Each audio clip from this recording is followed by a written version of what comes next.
The gun going on at every the hoax across the country. Lincoln, Fremont, there's a hoax all across the country. That's new. You good? Yeah, we're good. Who's is it All right. on Twitter? Good afternoon and welcome to Health and Human Services Committee. Everyone joining here and on TV. You just missed the previous couple minutes. It's all right. My name is Senator Ben Hansen. I represent the 16th Legislative District in Washington, Burke, Cumming, and parts of Stanton counties, and I serve as chair of the Health and Human Services Committee. I would like to invite the members of the committee to introduce themselves, starting on my right with Senator Ballard. Bo Ballard, District 21, Northwest Lincoln, and Northern Lancaster County. Lynn Walls, I represent Legislative District 15, which is Dodge County and Valley. Brian Harden, District 48, Banner, Kimball, Scottsbluff counties. Murph Reapy, District 12, which is Southwest Omaha, and the good folks of Ralston. And also assisting the committee is our research analyst, Bryson Bartels, our committee clerk, Christina Campbell, and our pages for this afternoon are Sophia and Delaney. A few notes about our policy and procedures. Please turn off or silence your cell phones. We will be hearing 4 bills, and we'll be taking them in the order listed on the agenda outside the room. On each of the tables near the doors to the hearing room, you will find green testifier sheets. If you are planning to testify today, please fill one out and hand it to Christina or the pages when you come up to testify. This will help us keep an accurate record of the hearing. If you are not testifying at the microphone but want to go on record as having a position on a bill being heard today, there are white sign sheets at each entrance where you may leave your name and other pertinent information. Also, note if you are not testifying but have an online position comment to submit, the legislature's policy is that all comments for the record must be received by the committee by noon the day prior to the hearing. All handouts submitted by testifiers will also be included as part of the record as exhibits. We would ask if you do have any handouts that you please bring 10 and give the copies to the page. We will be using a light system for testifying. Each testifier will have 5 minutes to testify. When you begin, the light will turn green. When the light turns yellow, that means you will have 1 minute left. And when the light turns red, it is time to end your testimony, and we ask you to wrap up your final thoughts. When you come up to testify, please begin by stating your name clearly into the microphone, and then please spell both your first and last names. The hearing on each bill will begin with the introducer's opening statement. After the opening statement, we will hear from supporters of the bill, then from those in opposition, followed by those speaking in neutral capacity. The introducer of the bill will then be given the opportunity to make a closing statement if they wish to do so. On a side note, the reading of testimony that is not your own is not allowed unless previously approved, and we do have a strict no prop policy in the committee. So with that, we'll begin this afternoon's hearing with LB 35 and welcome Senator DeBoer to open. Thank you, Senator Hansen. It is a rare pleasure for me to get to come before the Health and Human Services Committee, and I always enjoy it. So thank you so much for having me. Members of the HHS Committee, I am Wendy DeBoer, W-E-N-D-Y-D-E-B-O-E-R. I represent Legislative District 10 in Northwest Omaha. Here today to introduce LB 35. LB 35 seeks to extend the sunset of a bill that was passed with overwhelming support in 2021. In 2021, LB 485 expanded eligibility for the child care subsidy and included a provision to require a study be done on the program. The bill contained a sunset for the expansion, and the intention was to have the study done around the same time to then provide us as a legislature information regarding the program to better advise us of how the program was working, whether we had the right number, et cetera. But unfortunately, upon implementation, a couple of things made it clear to me that extending the sunset had become necessary. First, due to staffing constraints at the Department of Health and Human Services, the collection and sharing of the data took much longer than anticipated. I'm happy to report that First Five, the nonprofit taking the study on at no cost to the state, has received the data to start analyzing. I believe it was just within the last couple of days. They only recently received the data, and they would be unable to compile a report on the timeline that is required under the current law. So in this bill, we're changing that timeline to give them a little extra time to finish it. Second, to get folks enrolled in the program takes time and education for both the child care providers and for the families. The sunset, which we provided in LB 485, it turns out was simply too short. There's not been enough time for the expanded program to work, to get families enrolled, and to see whether or not the program has helped families and child care providers to get to work their way off of the child care subsidy the way we had intended it to, and to assist with the cliff effect. Regarding programming funding, the program has operated solely with federal dollars, specifically the CCDBG grants. with the ability to use TANF funds should the CCDBG funds run out. My understanding is that has not been necessary in these first 2 years. That will continue to be the funding stream under LB 35. I was a little shocked, however, to see that the fiscal note, the department says that they need $380,000 in general funds in fiscal year 23 and 533 in fiscal year 24 to pay for administration of a program which they're currently administering. So there may be some cost to the state for administration of the program. Covering expanded eligibility will continue to have no state general fund impact, however. So I would like to reiterate, the cost to cover the expanded eligibility has no general fund income impact because it is all federally funded through the CCDBG. We still have a shortage of childcare providers in the state. This is a big issue. Following shutdowns from the pandemic, some childcare providers simply did not reopen. This is especially true in our rural areas. The childcare subsidy is paid directly to childcare providers and gives providers a stable source of income when families continue to use their service when otherwise they would likely be unable to afford to do so. To be eligible for the subsidy, a family has to make less than 185% of the federal poverty level, which for a family of two, so a single parent and a child, would be $33,000. Continuing to expand eligibility gives our providers the best opportunity to be successful and to stabilize our childcare system around the state.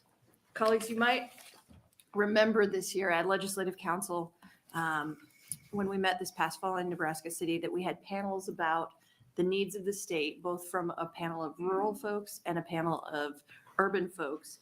And you may remember that childcare was listed by both of those panels in their top 4 issues facing their communities. So we need to do all we can to support the families and child care providers. LB 35 is one way to do so. Again, it does 2 things. It extends by a little bit the amount of time that's necessary for First 5 to finish their report because they didn't get their data when initially intended, and it extends the sunset of the whole program, which is this expanded eligibility from 2023 until 2026. I think that should be a good time to give us to understand, are we at the right number? How's the program working? Is this helping with the cliff effect? And hopefully by then we can have stabilized our childcare system throughout the state of Nebraska. Thank you, and I would be happy to answer any questions. Thank you.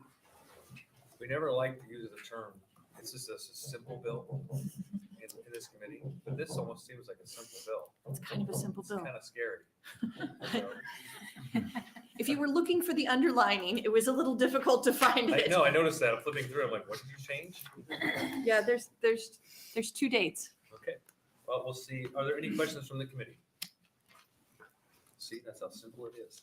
Look at that. All right, you stick around for closing? I am. All right, I will see you at closing. I will say this is one that I am very highly considering for my priority. All right, thank you. So with that, we will take our first testifier in support of LB 35.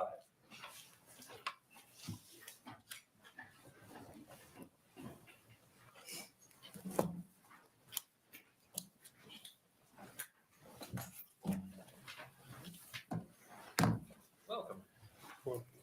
Thank you, Chairman Hanson and members of the Health and Human Services Committee. My name is Brian Sloan, BRYAN SLONE, and I'm president of the Nebraska Chamber of Commerce and Industry. I'm here on behalf of the Nebraska Chamber, as well as the Greater Omaha Chamber and the Lincoln Chamber today in support of LB 35.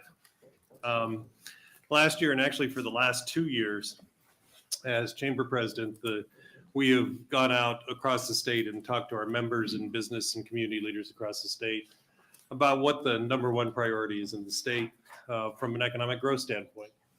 And from an economic growth standpoint, in each of the 2 years, the issue is not surprising, it's workforce. And then when we ask the second question, what's the greatest inhibitors to your community in terms of attracting and retaining workforce? In every community I've been to in the last 2 years, it's the exact same 2 issues. It's affordable housing and it's childcare, affordable childcare. In this case, we believe that investing in childcare is one of the key solutions to our workforce problem. That affordable, available, and quality childcare is directly linked to the workforce participation rates. Thus, affordable childcare is a core element of overall Nebraska workforce strategies and our economic strategy as a state. In particular, allowing more low-wage Nebraskans to be eligible for childcare assistance means investing in young working families. It opens opportunities for parents to improve their financial situation with two incomes, and greater financial stability among Nebraska also increases economic activity and reduces the need for state assistance in the long run. I think we're all aware of the potential cliff effects when assistance is discontinued at a specific level of income, and this is one of those. A year ago, when the original legislation was passed, this allowed us to create the data, hopefully, and the analysis that was necessary to figure out how best to deal with this cliff effect. Since that time, I would argue that the child care capacity and issue in Nebraska, at least by all of our studies, has increased. It's not decreased. And certainly with wage inflation, it's becoming extremely problematical. This data analysis is going to be extremely important in terms of creating the types of policies that are going to be necessary to address not only the cliff effect, but essentially affordable childcare for some of our great proportion, actually, of our workers. So in terms of where we go from here, we see the postponing of the sunset is absolutely necessary to have that capability to make an intelligent decision around here in this regard. What I am very confident about is benefits around childcare right now all have a high ROI to them until we get this issue fixed and we build capacity in the state. So with that, on behalf of Nebraska businesses, we support LB 35, and we want to thank Senator DeBoer for this legislation and would encourage the committee to advance the bill. Thank you for your testimony. Are there any questions from the committee? Senator Reapy. Well, thank you for being here. Thank you, Senator. I think my leading question is, beyond being taxpayers, what obligation do businesses have to also versus the government in terms of providing this? My experience is at Children's, we had a child care center 24 hours, 7 just to recruit nurses. We considered that a cost of doing business. And it also applies not just to this, but affordable housing and other issues that might be a business again, or responsibility more than it is the government's responsibility. Yeah, so Senator, I think these issues are ultimately, personal opinion, not only a business issue, but a government issue, but a philanthropic issue, and definitely a community issue. In every community I visit, there are certainly businesses, a number of businesses, and particularly larger businesses around the state, who aren't waiting for other solutions. They just can't. So they're building their own childcare and they're building their own housing. But it's very hard for small businesses, which are the majority of our businesses in the state, to take those steps. And so communities are going to have not only business support, but government support and philanthropic support to solve these issues. In this case, this is one very, very important subset.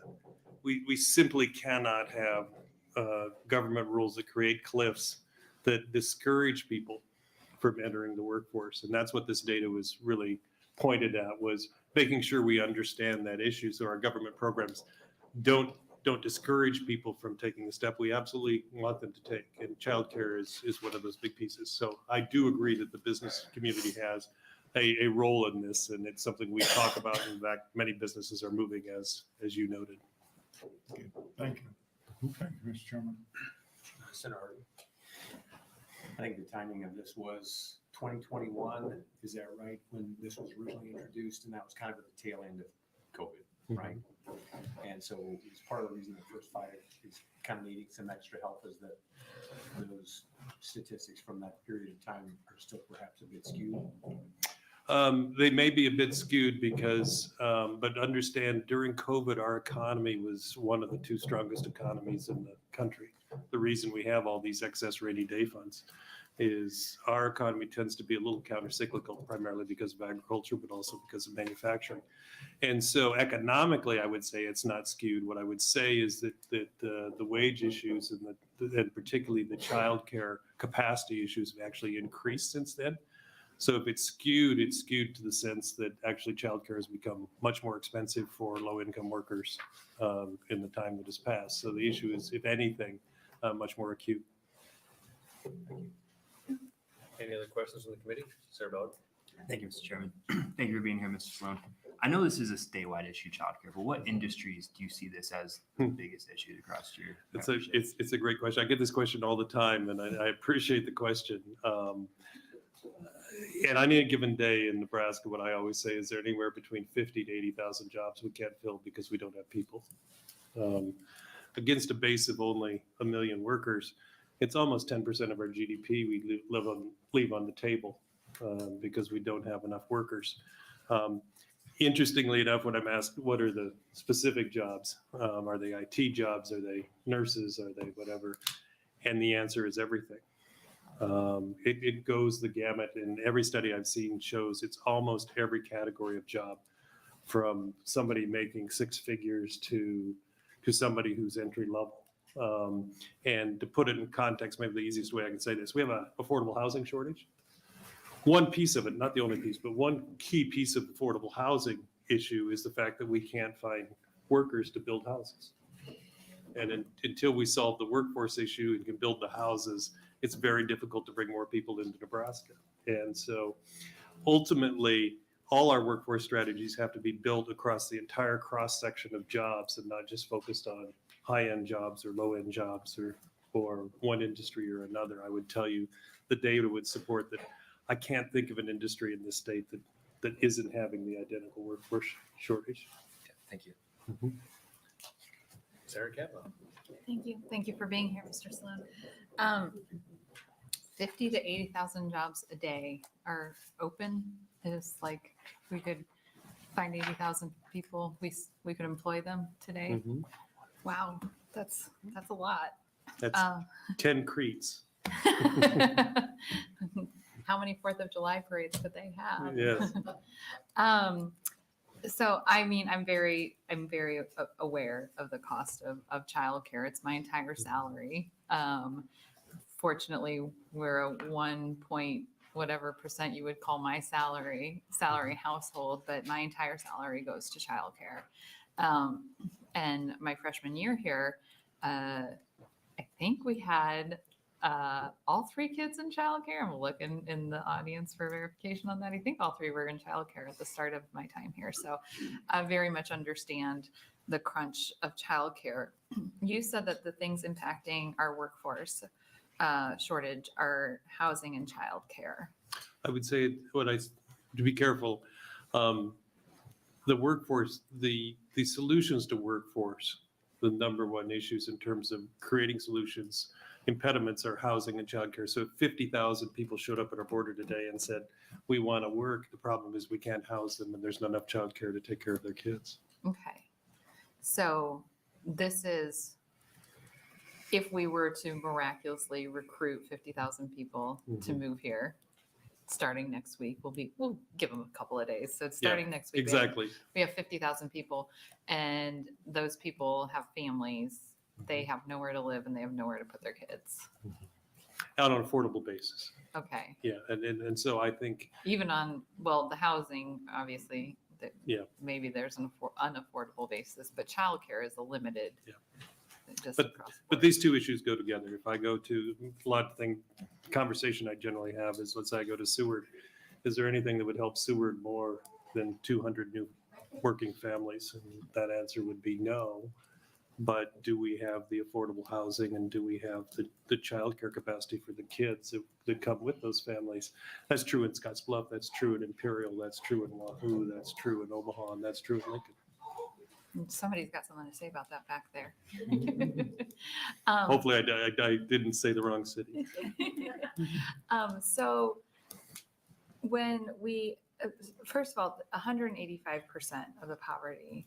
Do you remember? I recall, but maybe I'm recalling this incorrectly, but that used to be the standard in Nebraska, and that was cut when we had a budget crisis back in 2008. Does that sound right to you? So unfortunately, Senator, my recollection is not different than yours, but I must say I was in private business and the gleam of politics had not quite hit me at that point. So Okay. I don't have a specific recollection. Okay. Well, I believe that it used to be the standard, and when we had an economic crisis, I might be getting the year wrong, but that this did change. And so just something that we might collectively with the chamber want to look back at is how was our workforce at that time? And that might be part of this if we extend this study to look at. I had another question, but now I've lost my thought. So thank you. Thanks for being here. Any other questions from the committee? I kind of more of a statistical question. What's the workforce trend been like in Nebraska for 15 to 18-year-olds been going? Has it been going up or down? Yeah, so I would say over a longer period, decadal basis, it's been down for a whole bunch of reasons. The two primary reasons I would say is one, most of the workforce problem is caused by simply demographics. The birth rate today, there will be around 8,000 fewer births in Nebraska today than when I was born in 1957. And so fewer children mean lesser workforce participation, not as a percentage, but as in total numbers. The other is OSHA rules and other rules have eliminated children for intended purposes, but have eliminated a lot of jobs that used to be available to young people. That's what I was wondering, because I think I saw it recently, I think in the news or somewhere. Also, I think maybe it's just from personal experience, sports, a lot more of them are in sports now, like year-round sports, during the summer, and then club ball. It seems like a lot more of getting into that, so they don't have time to work after school, do stuff like that, and kind of push those entry-level jobs up higher for, I don't know. And my children played many more games than I did, Senator. Maybe I was just a bad ball player. I had a hard time with the running and the dribbling part. It worked for me. Any other questions from the committee? All right, seeing none, thank you for your testimony. Anyone else wishing to testify in support?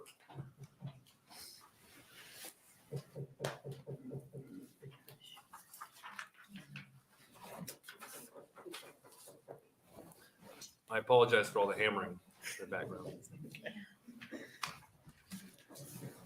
Chairperson Hanson and members of the Health and Human Services Committee. My name is Dr. Katie Bass, spelled Katie-Bass, and I am the Data and Policy Research Advisor representing First Five Nebraska. First Five Nebraska is a statewide public policy organization focused on supporting policies that promote quality early care and learning experiences for young people in our state. I am here today to testify in support of LB 35 and thank Senator DeBoer for introducing this legislation. LB 485, the 2021 legislation we've been talking about, originally expanded subsidy eligibility for families from 130% to 185% of the federal poverty line. First Five Nebraska supported this legislation to allow more families to have access to child care subsidy. As part of LB 485, the legislature smartly included an impact study to be conducted by a private nonprofit organization at no cost to the state and in collaboration with the Nebraska Department of Health and Human Services. The impact study is to be completed and submitted to the department and the legislature by December 15th, 2023. NDHHS created a request for application, or an RFA, for the LB 485 impact study, and First Five Nebraska applied and entered into an agreement to complete the study at no cost to the department. The goal is to analyze the impact of expanded subsidy eligibility to families, communities, businesses, and the state, so the legislature can assess effectiveness and determine if the eligibility expansion should become permanent using all the available data. The agreement was signed and work began nearly 6 weeks after the RFA's anticipated start date. And attached to my testimony, you'll find a timeline of key events and when they were originally anticipated to occur. The LB 485 RFA and the First 5 Nebraska application required an evaluation assessment period, anticipated to be the first 5 months of the project. During this time, the research team would engage with various stakeholders and work with the department to determine the data necessary to complete a robust impact study. The department indicated it would take about 6 months to create the report that the data would come in, the form it would come in, which was slightly outside of our time frame written into the application. But, and that time frame was already delayed because we had the RFA delay, but at this point it was still reasonable. Unfortunately, after we received 2 sample reports, we were alerted to a change in the end focus, and that's the IT and data system used at DHHS. There was a change in their process that would no longer allow for the sample reports. So our collaborators at NDHHS did their best to provide us with the verbiage they were using with the IT team to create the reports. But anyone who has worked with complex data can tell you that until the data is available for review, there will always be intricacies that cannot be fully accounted for. This tied the research team's hands while waiting for data that did not arrive until the end of October 2022. At this point, nearly 4 months behind the original schedule. The research team immediately began to pore over the data and recognized several inconsistencies that were so striking, the data was not usable. We communicated regularly with NDHHS during this time, identifying the different inconsistencies, asking for clarity, and asking for updates. Ultimately, we were told the data would be corrected, but we would not receive it until February 2023. I am happy to report that we did receive the reports we needed this past week. First 5 Nebraska believes that sound policy is backed by solid research, and we applaud the legislature's commitment to research-based policy by including an impact study as part of the expansion of subsidy eligibility in LB 485. However, the delays to date make it very difficult, if not impossible, to complete the study by the end of this year. In addition to expanding the subsidy eligibility sunset, LB 35 extends the date of the legislative report to July 1st, 2024, and that's on page 4, line 8 of your copy. First 5 Nebraska is committed to our partnership with NDHHS to complete this study and to inform the legislature of the impact of subsidy eligibility changes. And we do not want families to lose their eligibility while we work through technical challenges.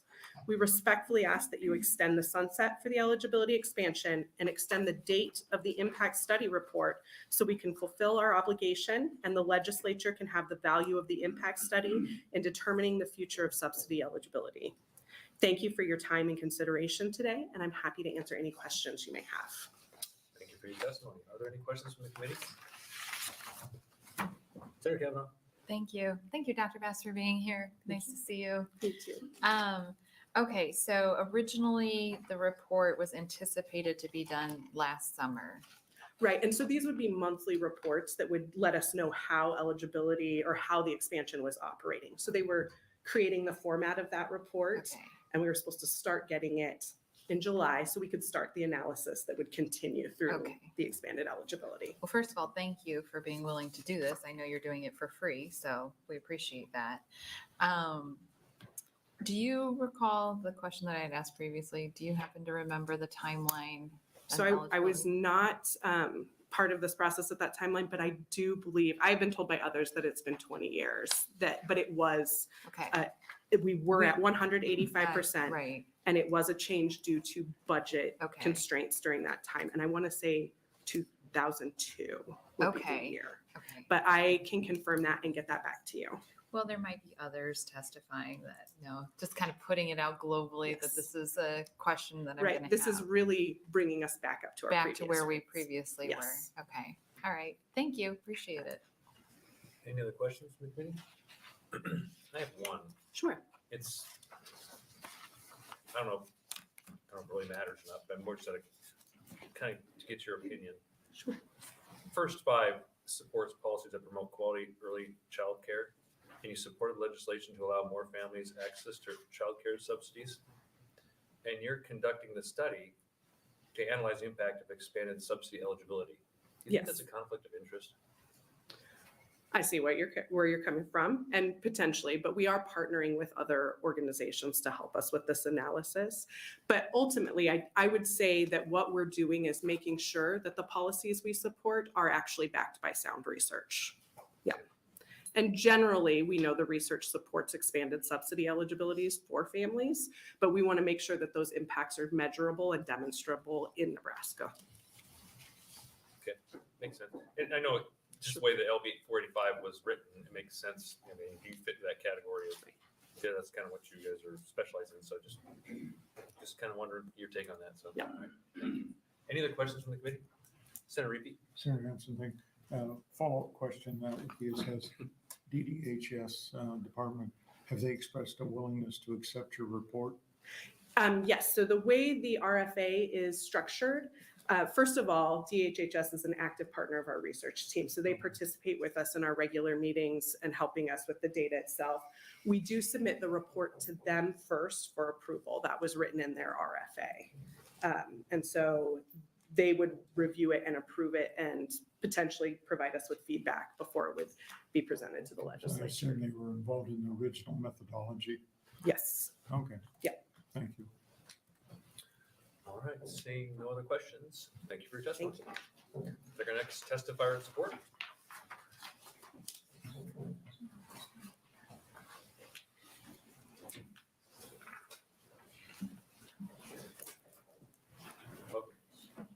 Twice in 2 days. How lucky for all of us.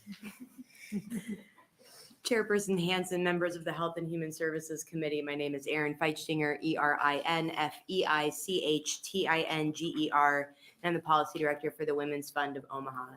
At the Women's Fund, we believe that economic security is the foundation for advancing gender equity in Nebraska, and we recognize that childcare is an integral part of achieving financial security for working families in our state. So we fully support LB 35. In every county and city across Nebraska, a family needs an income above 200% of the federal poverty level to adequately afford their basic needs. This includes housing, food, transportation, healthcare, and importantly, childcare. Maintaining the current eligibility levels will make a meaningful difference for working families, particularly families making between 130% and 185% of the federal poverty level. I'm sure quite a few members of this committee know childcare is not cheap at all. The U.S. Department of Health and Human Services considers childcare affordable if it costs no more than 7% of a family's income. According to this standard, only 6% of Nebraska families can afford infant care within that level. The average annual cost of infant care in our state is nearly $13,000, so exceeding your salaries, I believe. And unsurprisingly, this expense is a financial burden caregivers must consider in relation to their employment, as the Nebraska Chamber pointed out. When asked about the most influential factor keeping primary caregivers out of the workforce, 46% cited the high cost of childcare. This concern is especially acute for mothers who disproportionately shoulder caregiving responsibilities when their family cannot afford childcare. Relatedly, 16% of single parents in Nebraska, many of whom are women, noted that they went from full-time to part-time work due to childcare challenges. Leaving the workforce because of difficulties securing childcare negatively impacts a family's economic security and a mother's long-term earning potential. Research shows that women who took just 1 year off work had earnings 40% lower than women who did not take time off. Considering 33.2% of women in Nebraska currently work in low-wage positions, and that approximately 17% of Nebraska children ages 5 and under live in households headed by single women, affordable childcare and childcare assistance are critical to maintaining employment and attaining financial security for these families. Maintaining current eligibility levels will also ensure that working families are better able to afford the cost of childcare when they lose other types of assistance. Parents may decline extra hours, pay increases, or promotions because the additional income would result in losing childcare assistance, that cliff effect that we all know so well on this committee. On average, 11.6% of single parents and 9.6% of married parents decline promotions for childcare-related reasons. No parent should have to choose between advancing professionally and paying the bills. Continued investment in the Child Care Assistance Program at current eligibility rates will support working families, their financial security, and their children's well-being. Continued investment in child care assistance will also support our workforce along with child care providers, many of which are considered small businesses in our state. LB 35 is an opportunity for this committee and this legislature to uplift working Nebraska mothers and their children and make a critical investment in our state's workforce development. Thank you, and I'm happy to answer any questions to the best of my abilities. Thank you for your testimony. Are there any questions from the committee? Seeing none. How about that? You're up to hook. We'll take our next testifier in support.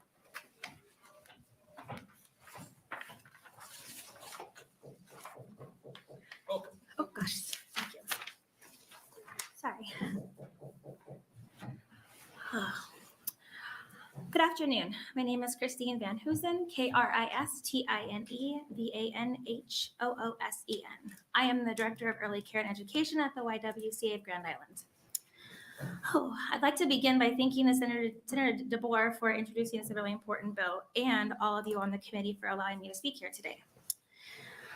I feel like I might be echoing a lot of the things that you heard today, but obviously this is a workforce issue for many reasons.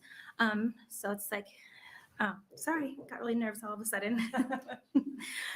Families with young children are at the center of our state's growth and prosperity. For most of these families, child care expenses are both necessary and unaffordable. This poses tough decisions for families, as many of them are needing and wanting to be a part of our workforce.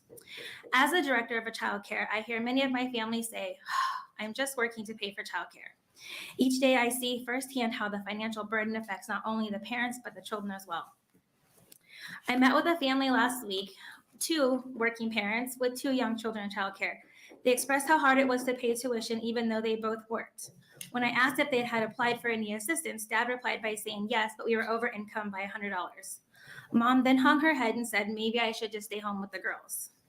I felt like we had flown back 50 years in that moment, knowing that this was something she did not want to do.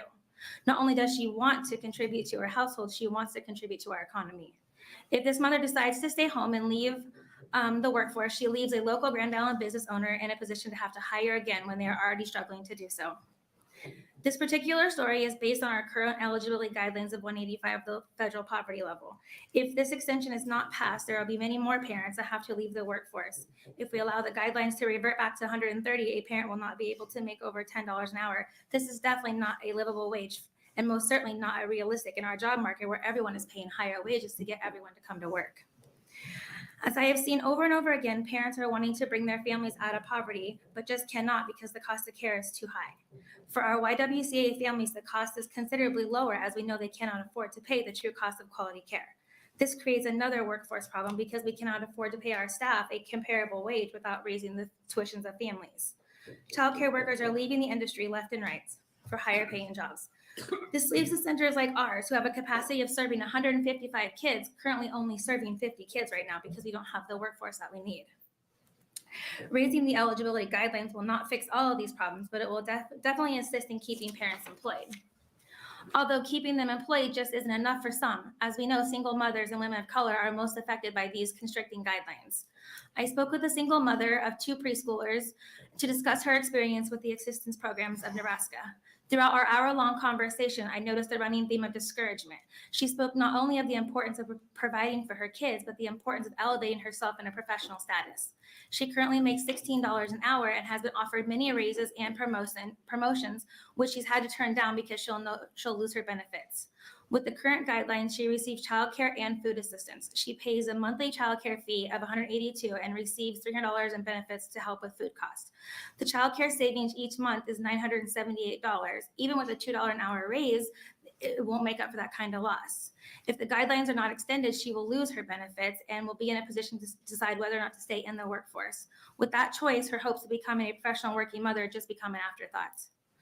This extension will also have a direct impact on my workforce as well. I currently have 3 staff members who work for me. Sorry, I'm a bit emotional. They're all making $13 an hour. This is not a livable wage, but it's $1 higher than most people in our Grand Island area, so we do pay them more. All of these staff members struggle paying their childcare expenses. As an organization, we believe that we need to empower women, so we assist them the best we can with their costs. But if these are lowered, there's no way we can make up for their entire childcare costs and employ them. Without raising the cost of tuition, we cannot increase their pay. As I said before, this causes our families tremendous hardships. Again, if the guidelines are lowered, all 3 of my staff will lose their benefits and they will not be able to continue their employment with our center. LB 35 is not a permanent fix for our system that is in crisis, but is a step in the right direction. Nebraska families need help and we need it now. Please advance LB 35. Thank you for letting me speak today, and I'm ready for questions. Wow. Whew. That was a lot. You haven't made it through the really tough questions yet. Those I think I'm ready for, if there are any. We'll see if there are any questions. Are there any questions from the committee? I got one question. Yes. What do you think is going to happen when minimum wage goes to $15 an hour for you? We've pretty much put our pay guidelines to already set that. So I think we're in a good place, but I think that have to go hand in hand with the raising of this eligibility, because it's going to be difficult to continue to make this work either way, to answer your question. Yeah, I think a lot of the opposition we heard when we were talking about minimum wage were daycare facilities. They're one of the biggest ones that come out against it because of the stuff you just mentioned. You're already paying $1 higher than what everybody else does. You're not wrong. My former employer was a private, I guess I wouldn't call it private, it was nonprofit owned, but a smaller nonprofit agency. So for our bottom line for my previous employer, minimum wage at 15 did cause us some problems in our budget, but we had to, at some point, the cost of quality has to pay for our workers too. I think it's a rat race that you have to go in a circle with, but we had to come to terms with it in my previous employer that we would be making that move. As a YWCA organization, we're bigger, we're larger. It makes it a little bit easier to make that wage jump than it does with a smaller entity, but it's kind of a need. I'm just kind of curious to get your perspective on it. I appreciate it. Just to make sure, seeing no other questions, thank you for coming to testify. Take our next testifier in support.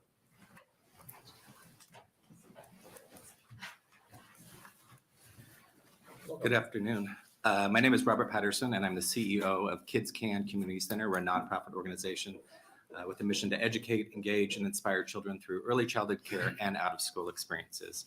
All of our programs for as young as ages 6 weeks old to 13 years old are state licensed, and we accept child care subsidies with no limits. At the end of this year will mark my 25th anniversary of the organization, so I can truly attest to how many families depend on child care subsidies. Senator Kavanaugh, I showed 2002 is when they moved that down from 185% to 120%. And because I've been there so long, I vividly remember when that happened. And in one word, the word I chose was devastating. My alternate word was going to be chaos, because that's what it was like at the time. We did have parents either try to freeze their pay, cut their pay, move to part-time, or move to a single income household, because that was the only way they could make ends meet to keep their subsidies. So that 10 cents an hour certainly would not pay for $15,000 worth of childcare for a year. So that was swift and immediate, and it was just a horrible time that I remember. So, and we simply can't have that happen again, as we did to now an entire generation of Nebraska families. I know every elected official in this building says that they care about our kids, but now is kind of time to make good on that promise. So I have the fortune to have the ability to travel here today and speak on behalf of our families and elevate their voices, especially those that have benefited from the initial bill, LB 485, and why LB 35 should continue to move forward to extend to 2026. On the flip side, I want to share a positive story of one of our parents, Samantha. She's a mother of 3 children in our program. 3 years ago, she was struggling just to make ends meet. She was one of those truly paycheck to paycheck households. Before LB 485, she was always slightly over the eligibility threshold, but the cost of childcare was just her heaviest financial burden. So for her 3 kids, the average cost of a toddler, a preschooler, and an elementary age that does before and after school program would be over $30,000 per year. And for a household of 4, like Samantha, making just over $60,000, you would be ineligible for subsidies. So without it, half of your income would be spent before you even walked out the door. Half of your income would be gone to pay for rent, for insurance, transportation, clothes, food. That lopsided percentage was not unique to Samantha or many families. It's just literally a fact of life. For Samantha, her top priority was always childcare because it allowed her to work and provide for her family. However, before that widening of the eligibility criteria, it also meant that she had to cut expenses in those other areas. New clothes and new shoes had to be put off until she had enough money saved, even if they had grown out of them. The simple cost of fixing a car could mean having to make even more difficult choices later when money is short. When the threshold was lifted to 185%, she was finally able to eliminate her largest financial stressor, the cost of childcare. Samantha told me it allowed her to not only provide a better life for her family, it let her save some money for those rainy days when those unexpected expenses do arise, as they do for every one of us. Samantha and her kids are the reason LB 35 exists. It's a path out of poverty. It's a path to ensure that early childhood education is there for a successful start in kindergarten. It's a path to ensure elementary students have a safe, out of school place to go during non-school hours. And it's a path for the good life and quality life for families in Nebraska. And I would entertain any questions if there are any. Thank you for your testimony. Are there any questions from the committee? Senator Kavanaugh. Thank you. Thank you for being here and for your work. So I'd like to hear a little bit more about this. So 2002, we had an economic crisis and we made the legislature at that time made some tough budget cuts. One of them being income eligibility for childcare subsidies. Can you, since you're young and can recollect, could you take us through that a little bit? Absolutely. So, and after 25 years, my records show us 2002, and they had moved it up on 5% and another 5% about So a it was decade later. 120 at that time. It was 120, Okay. and then eventually moved it up to 130, but then it kind of stalled out again. Okay. So that's why you kind of see some different numbers there. But it was, I remember it being swift and immediate, and parents were scrambling. So we talk about the cliff effect a lot. There was no bridge of 6 months to figure this out. Families lost it almost immediately. So that cliff that was, we didn't even think was there, had shortened again. And so that's what I vividly remember. We had even some of our own employees that used our childcare had to move to part-time because they had to make their checkbook balance, and that was the only way to do it. It upset me because it was also the opposite reason of why childcare subsidies exist. The whole reason for childcare subsidies is to kind of work out of the cycle of poverty. So it took a while to eventually, obviously we got used to it, but it's not easy. Like our peer said, it doesn't allow us to. It crimps on the quality that we're able to provide our kids, and that hurts us, and that hurts Nebraska. Okay. I'm just doing some quick back of the math here, and the child, now I only have one child, and he's going to be in kindergarten next year. Whew, thank goodness.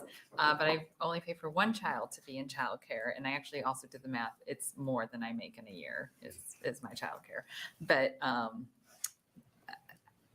with that combined income of my partner, it is, if you had one kid at the 185% poverty rate at my child care cost, which is about pretty average for the city of Omaha, it would be 24% of your income. Mm-hmm. That is significant. Absolutely. And I can't remember, it's supposed to be at most between 10 to 12%, I think. Mm-hmm. And like I said, that's not a reality for anyone, even as you kind of move up various income levels. So, and this is just one kid. Correct. I don't have other kids in childcare. Absolutely. And the younger you go, I mean, infant care is even more expensive. Toddler, right. It just keeps expanding. And so right. we see a lot of parents kind of hail the day when they move to elementary age. So they lose that huge cost burden to them. Yeah, I felt really rich once my two kids were in. Next year, whoa, watch out. I'm going to have my actual income. I think my spouse is sitting in here thinking, oh, what do you think you're going to do with that? Pay some bills. Woo. Absolutely. I appreciate what Senator Reapy had mentioned before about the cost of doing business. But your clientele is a little bit different. They're not working for large corporations. Some of them might be, but they're hourly waged, right? Absolutely. So we do have a mix. We have some parents that pay the full published price. We have about 40 to 50% that are all subsidies, and we have a lot in that middle where they either make too much or they might have copays, which is kind of the family fee where they might have to pay $200 a month and so forth. So it is a financial mix. We're fortunate to be a nonprofit organization where I can fundraise and find foundation work for others to make it all work and provide the best quality we can. Not all childcares can do that, and especially kind of just based the way childcare subsidies work. So that braided funding that you're talking about, especially with being a nonprofit, so you have your base rate that you charge a family, and then you have the subsidy, which is definitely like what now 75% of the market rate. Correct. And then you said you have some that pay a copay. Do the copay, is it like partial subsidy and then they pay an additional amount? They more or less have to pay us, and I've seen as little as $50 a month up to $200+ a month. That's how their caseworker determines how much they need to pay, put their money towards childcare as well. Is that a state caseworker? I believe so, Okay.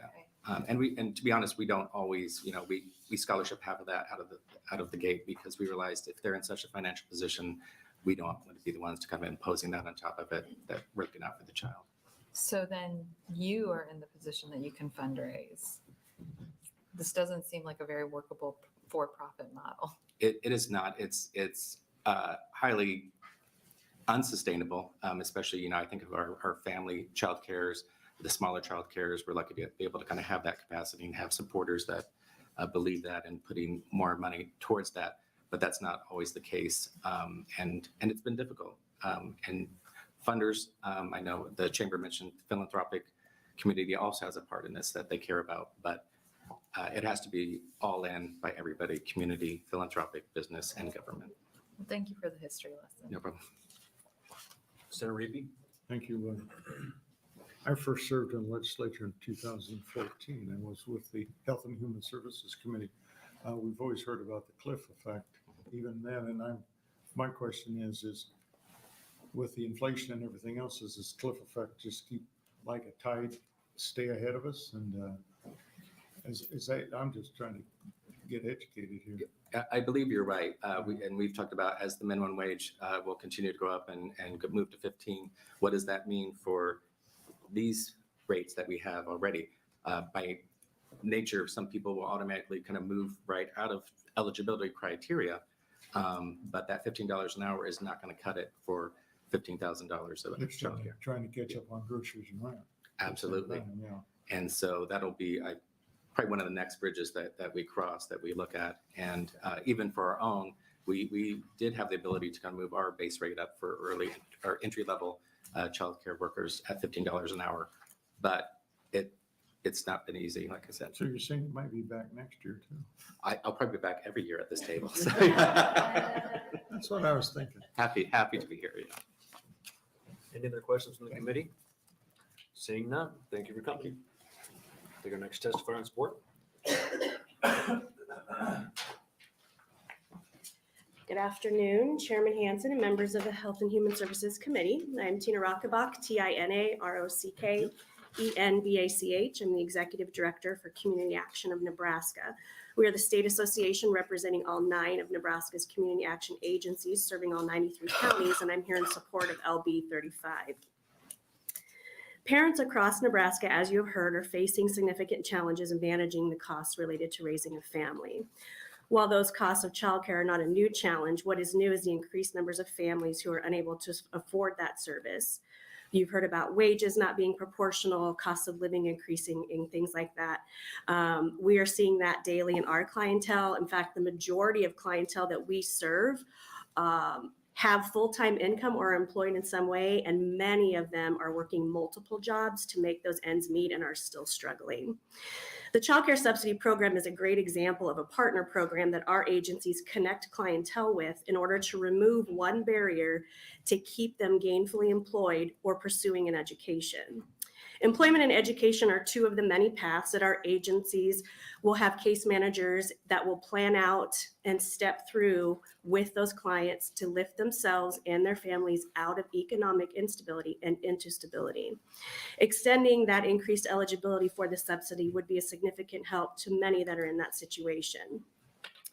And our agencies don't always get to reconnect with former clients. And so I felt compelled to share a story today that I recently experienced. Recently, my path crossed with a former community action client. My father is currently recovering from a stroke here in Lincoln. One of his nurses found out that I work for community action, and she proceeded to share with me that when she was young, newly pregnant and in nursing school, the community action agency in Lincoln helped her when no one else would. The father of the baby had walked out on her, leaving her with no income, and she was in the position to make some pretty tough choices. She was referred by a friend to community action, and they helped her make sure all of her needs were met, including the needs of her unborn child and then when he was born. They connected her with finding a job, food, rent, and utility assistance, and helped her apply for programs such as Medicaid, SNAP, and child care subsidy. The underlying goal of her entire plan was to stay in nursing school. She continued and she graduated as a registered nurse. In fact, the agency threw a party for her to celebrate her accomplishment. That baby that this child care subsidy helped is now grown, married, and is a new father, and she is a grandmother. Ironically, the baby is named Tina. She's still working as an RN 30 years later. Her exact quote to me was, "I would not be this successful in life without community action, and I had no idea that those programs existed or that they were even available to her." Now, as we fast forward to today, these costs continue to increase in goods and services, and we need to take into account, as we just heard in the previous testimony, what that economic and poverty level landscape looks like. Things are not the same as they were 10 years ago, 30 years ago, or even a year ago. These programs need to continue to be successful and accessible, but we also need to make sure that we're recognizing when we need to be moving the needle on those eligibility guidelines to match what the current landscape is that our families are facing. We strongly encourage you to support the extension of this, and I thank you for listening and happy to answer questions that you might have. Thank you for coming to testify. Are there any questions from the committee? All right, seeing none, thank you. Thank you. Take our next testifying support.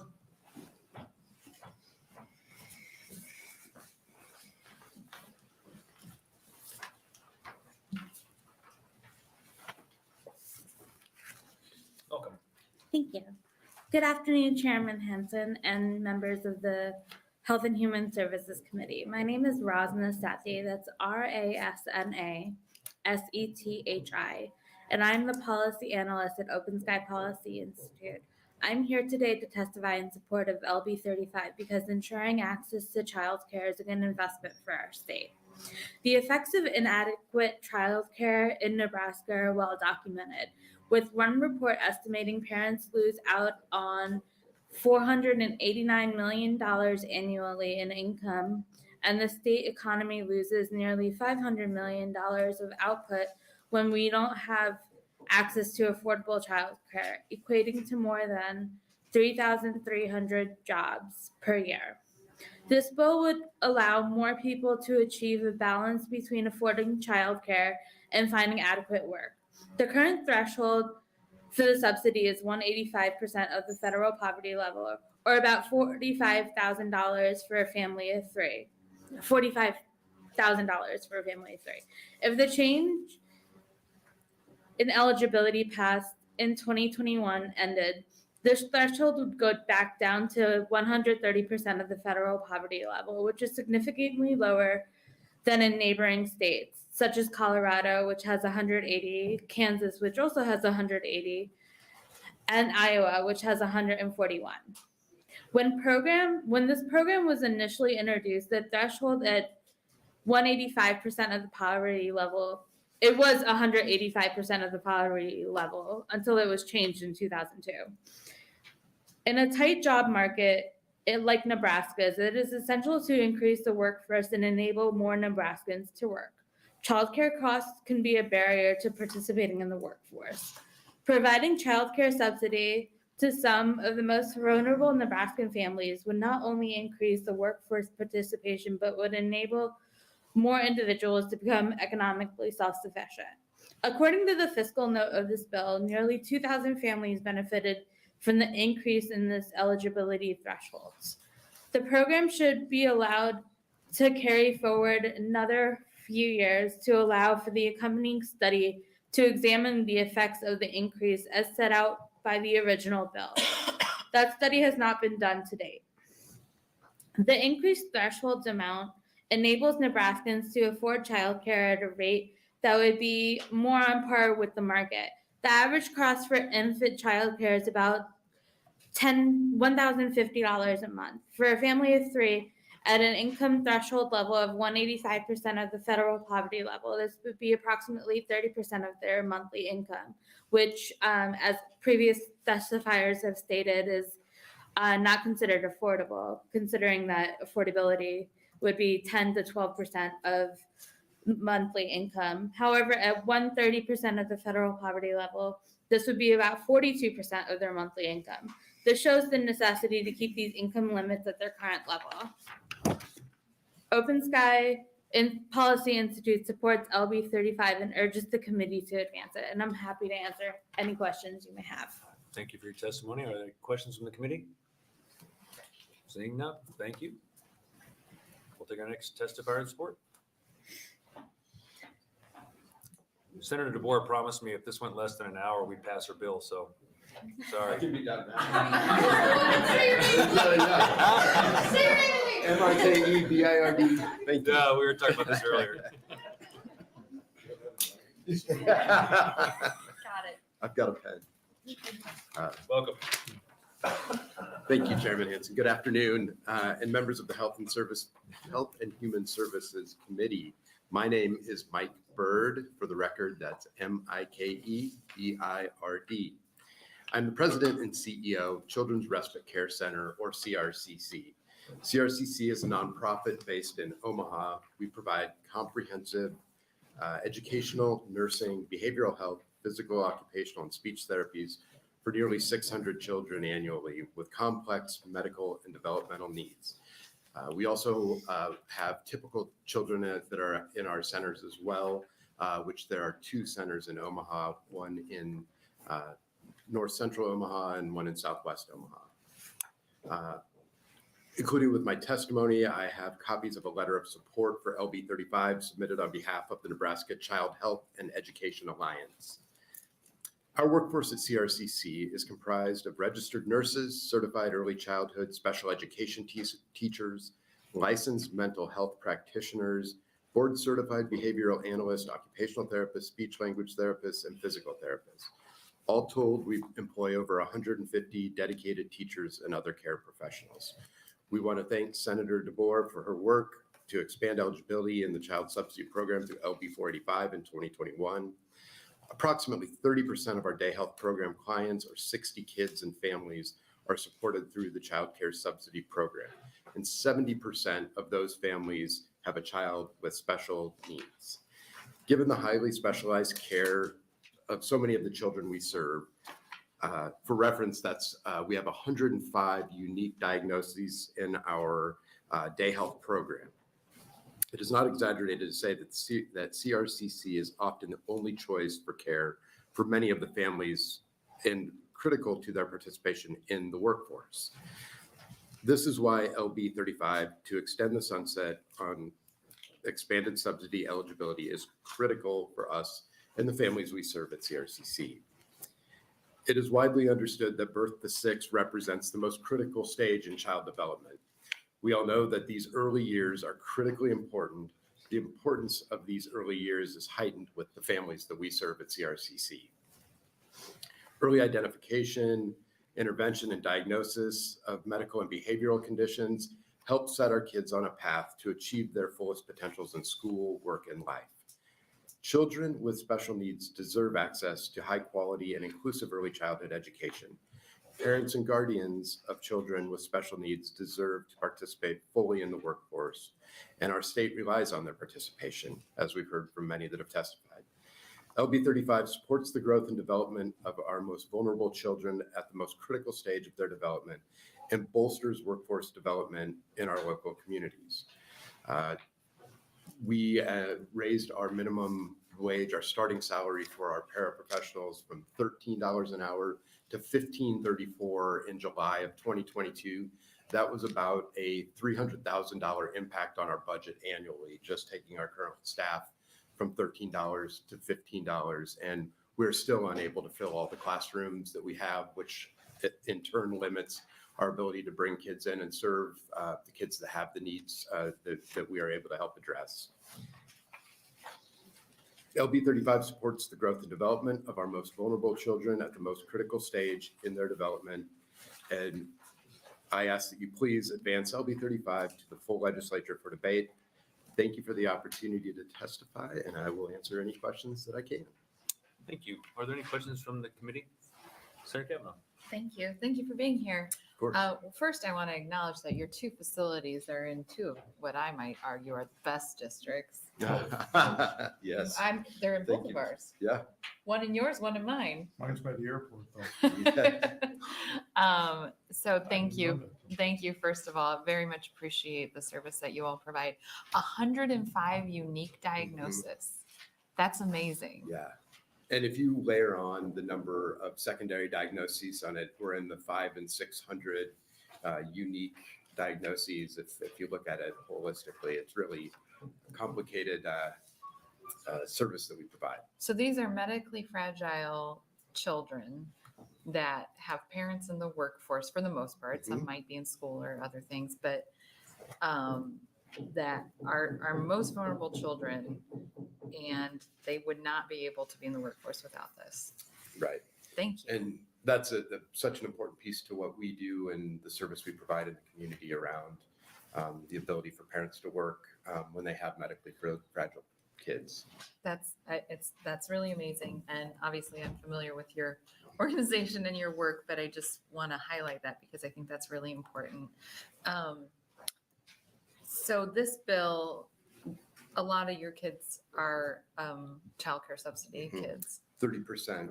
So when this bill was enacted, do you have, and you might not have been there at the time, but do you have any idea what impact that had on the bill that was spending? I would be happy to get that back. I think we were somewhere between 25 and 27% from when I came on board to current. So that's over the last 2 years. Okay.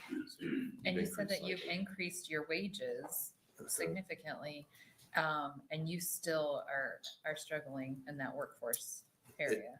Absolutely. I think what we do and the service we provide is hard work.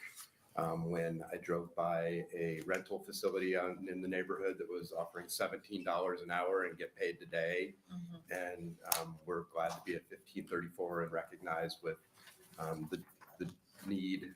We've got to grow that going forward. Okay. Well, thank you. Thanks for your testimony. Any other questions from the committee? Senator Reed. Chairman Hanson, thank you. And thanks for your service. I'm familiar with it. I have toured the facility and I'm impressed.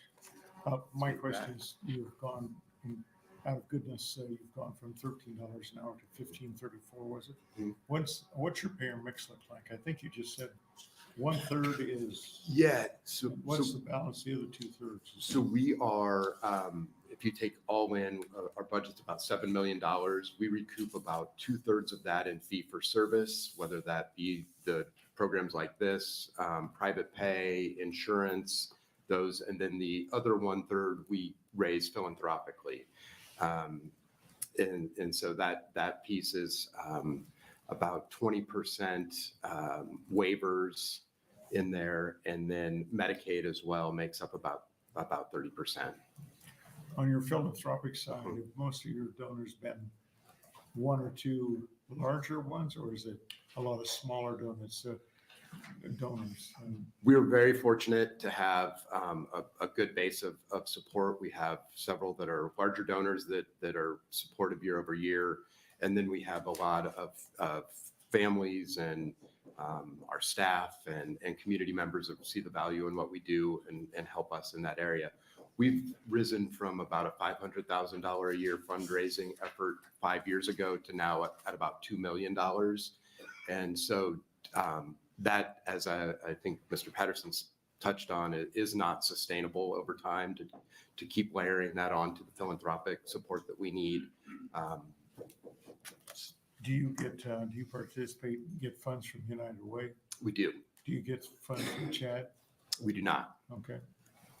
Okay, thank you, Mr. Chairman. Any other questions? Seeing none, thank you. Take our next testifier to support.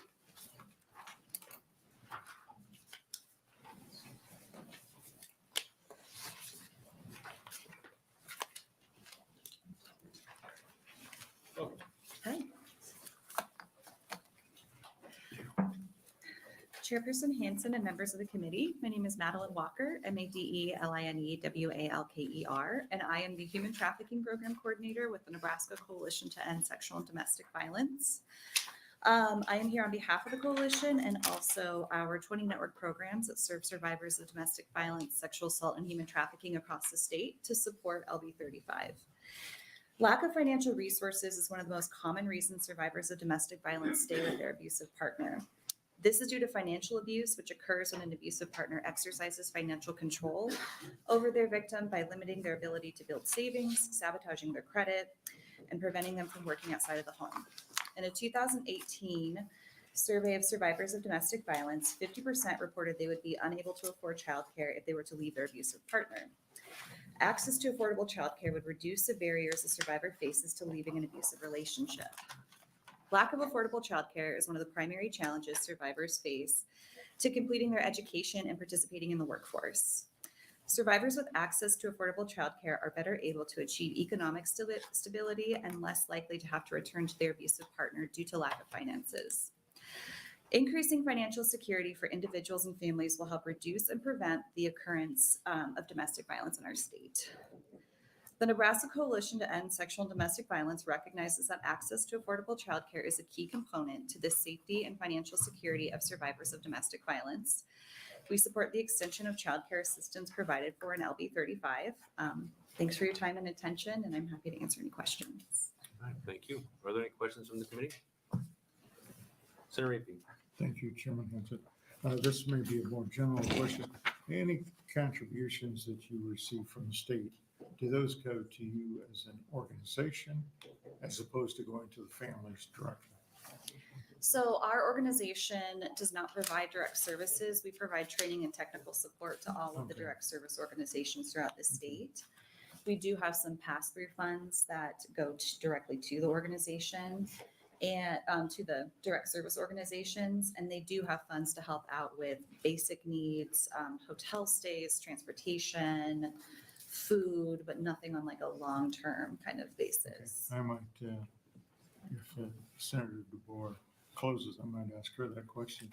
In the hospital business, we used to have some patients that would get paid directly, and when they came up to tell us that they weren't going to pay our bill, they were driving a new pickup. So it, you got that's why I'm concerned about money going to the agencies as opposed to necessarily going to the family who have other priorities.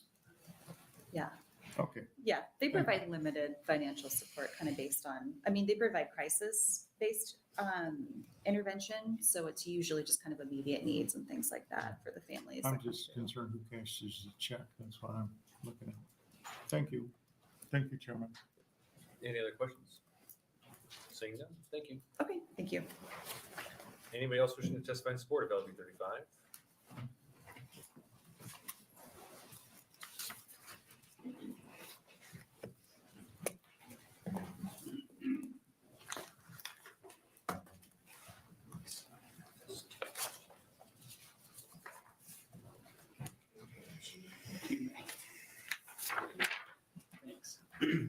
Hello.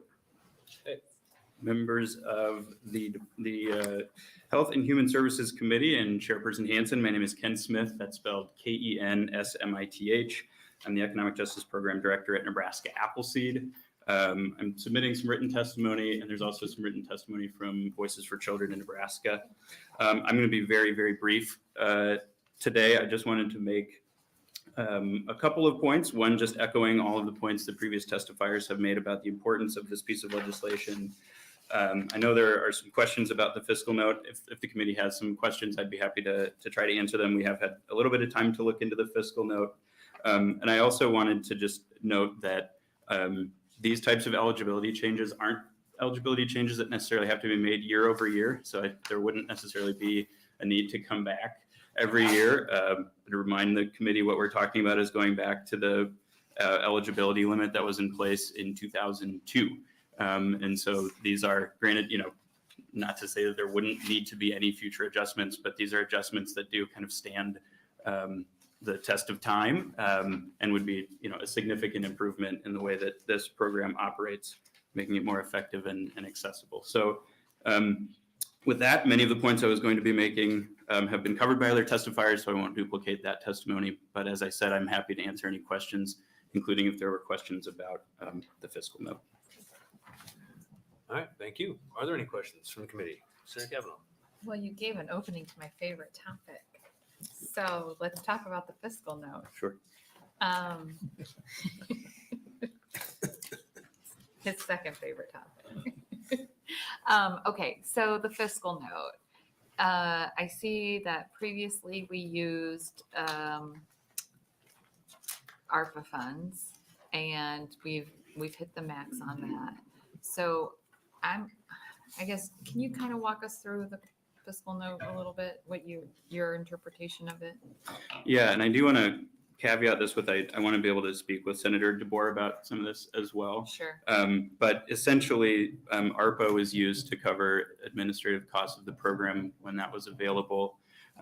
There was some thought, I think, that there would be room to apply some of our TANF funds towards that in an attempt to sort of eliminate like a general fund impact, or at least lessen a general fund impact. But because the agency represented in the agency fiscal note that they had reached the 5% cap that applies to administrative expenditures under the CCDF, and a TANF transfer would likely, again, we do want a little bit more time to kind of go through this, but just to provide the committee with the information we have, a TANF transfer would likely count towards that cap. Right. Thus, So this fiscal note cannot be alleviated with TANF funds based on the fact that the department has already maxed out the administrative side of TANF. If it is true that what the department said in their fiscal note, which is that they're run up against that 5% cap. Which I'd like to just for the record, state that it'd be great for them to show us evidence of this statement of the fiscal note being accurate. Mm-hmm. So go on. So assuming that it is true that we have reached that 5% cap on administrative expenditures, then a TANF transfer would not be able to cover administrative costs of the program that had previously been covered by ARPA. Again, that's our initial kind of reading of the fiscal note and why it is what it is. This is a real, out of left field TANF question for you. Oh boy. Yeah. Get ready. 5%. Does that include our rainy day fund? Can we use 5% for administrative costs of $130+ million? So TANF. Kind of looking around in the room to see if there's any phone a friend. Yeah. Are you asking if that can be used? If let's hypothetically this year we as a legislator decided, you know what, we're tired of $130 million just sitting that could help needy families. We're going to use it. 5% of that could be used for administrative costs. So a TANF, I believe, has a different administrative cap. And I think it is. That's separate from the child care block grant. I'm 15%. conflating two different things. Oh, it's 15%. TANF's Did you hear that, Senator Reefy? We could spend 15% of $103 million on administrative stuff. Left me speechless. Okay, so TANF and the child care, I'm conflating two different funding sources, is what you're saying. Well, there is a lot of overlap, so Okay. it's easy to do. Okay, all right. Sorry, I feel like I've interrupted you, but is there any more that you can help us with? I guess I'll just leave the committee with that, as Mr. Sloan and other testifiers remarked, I want the overriding sentiment to be this is a great investment, no matter where it comes from. The fact that it may have to come from general funds does not mean, it is still a great investment and one that the state should be making, one that will have an incredible return. But just wanted to provide a little bit of, shed a little bit of light on the fiscal note, if I could. Again, I do want to talk with Senator DeBoer about all of this. And prior from it coming from general funds, I welcome the department to make sure and show us that they have already maxed out that 5%. So just gonna, again, for the record, thank you, Mr. Smith. Thank you. Any other questions from the committee? Seeing none, thank you. Thank you. Anybody else wishing to testify in support of LB 35?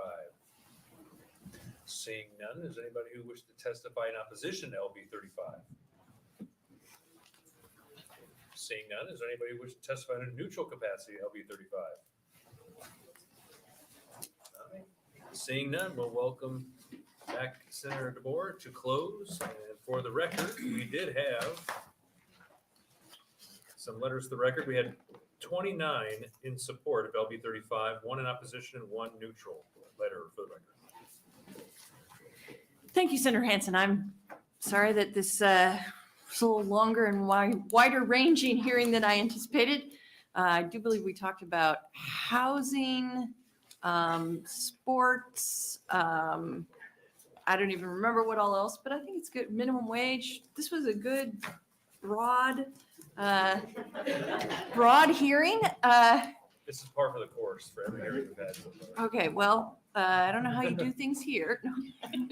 No. I did want to sort of bring us back together into what we're doing here today. So childcare subsidies are really important as a way to help our families to get into the workforce. They're helpful for our small businesses that are providing childcare. And the thing that maybe we've missed in some of this, or we haven't focused on so much, is that this is a subsidy. This isn't in exchange for, nobody's paying for your childcare here. You still have to pay, once you get to 100% of federal poverty level, you still have to pay 7% of your income to pay for childcare. It's the difference between what's above 7% and what the actual cost is that is getting paid for you directly to the provider. So you are paying for 7%. As your income goes up, of course, that 7% goes up. So the idea that we're trying to do is to find the place where your income is going up. So you're paying more of the childcare subsidy. The childcare subsidy is paying less as you go up, and you get to a place where when you're going off the childcare subsidy, you're not going significantly down in the amount that you're getting, or the amount you're not going significantly up in the amount that you're paying. I'm not saying this clearly. If you're paying for a portion, you're going up like this as your income goes up. If you lose your childcare subsidy and then you get a steep increase, that's the cliff effect.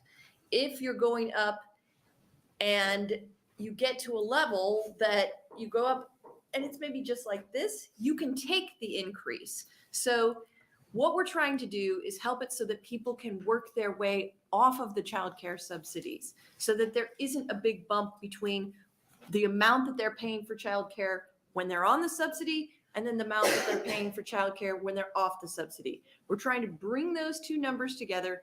That's what we did. We think that the evidence is going to bear that out when we get this report that says 185% of federal poverty level is the way to smooth that bump out so that people can work their way off of the child care subsidy in a smooth way without doing anything.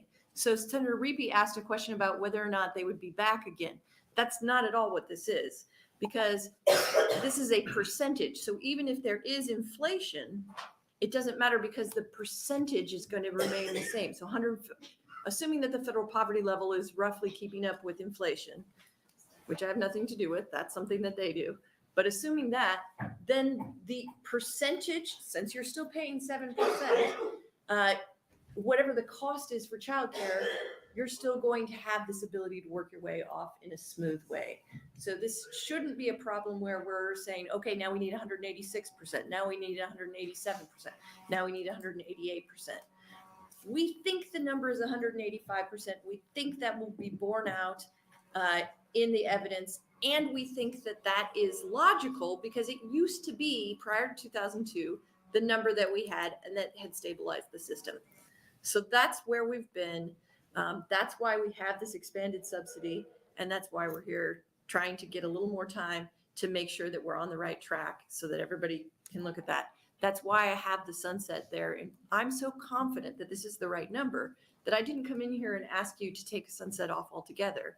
I came in here and said, allow us time to have the evidence to prove to you, and we'll keep that sunset just a few years out. And then at that time, we can all look at it as a body and say, yeah, here's where we are. This is the right number. So that's why I've done it the way I have.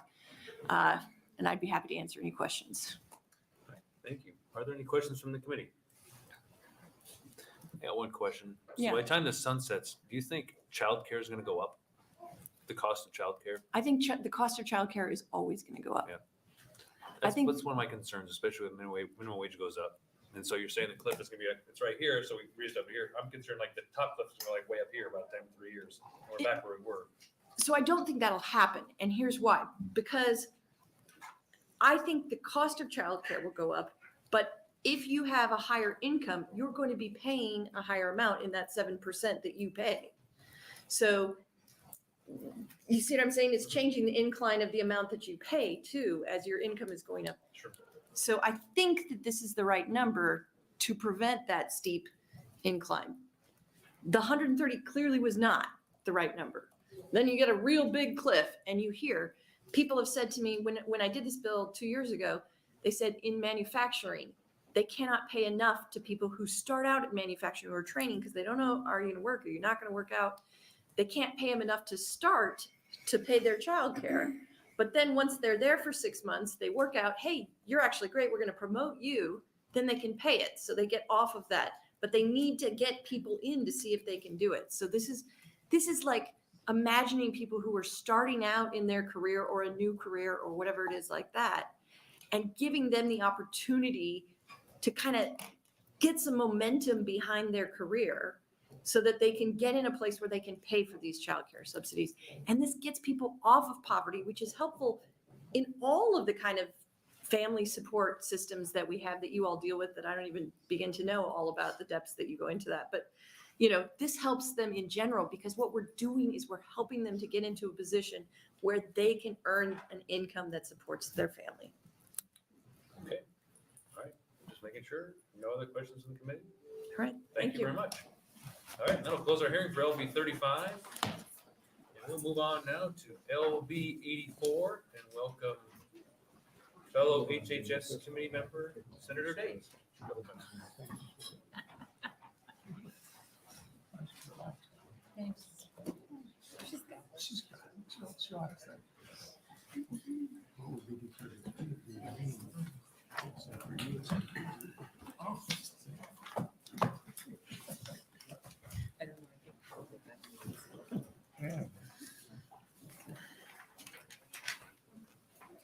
Good afternoon, Chairman Hansen and fellow members of the Health and Human Services Committee. My name is Jen Day, that's Jenday, and I represent Legislative District 49 in Sarpy County.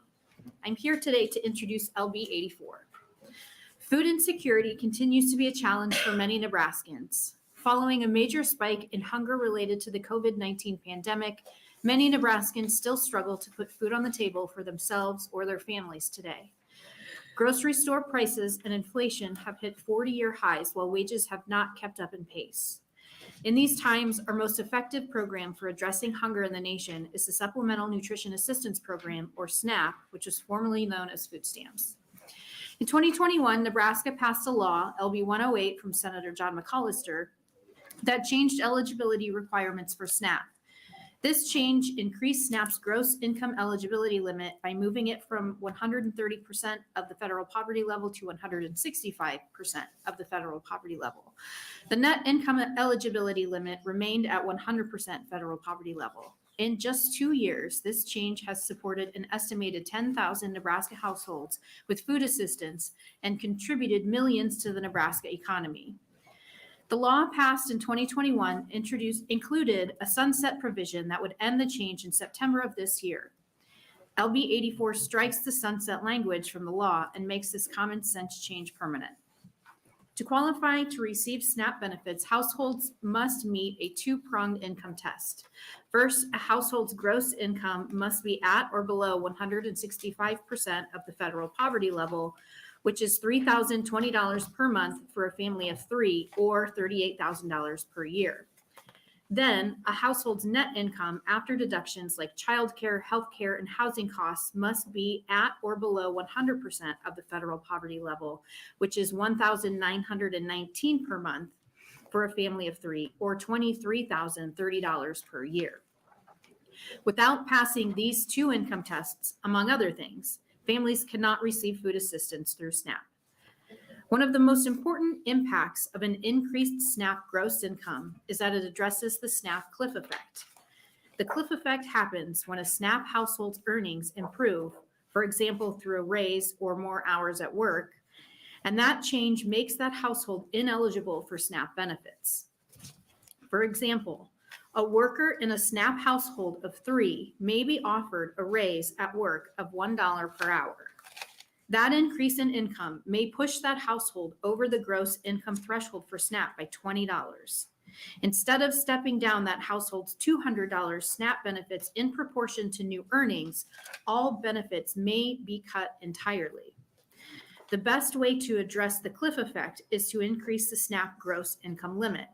By increasing the gross income limit, families can earn more and still qualify for SNAP, but also deduct more expenses and remain on the program while stepping down benefits.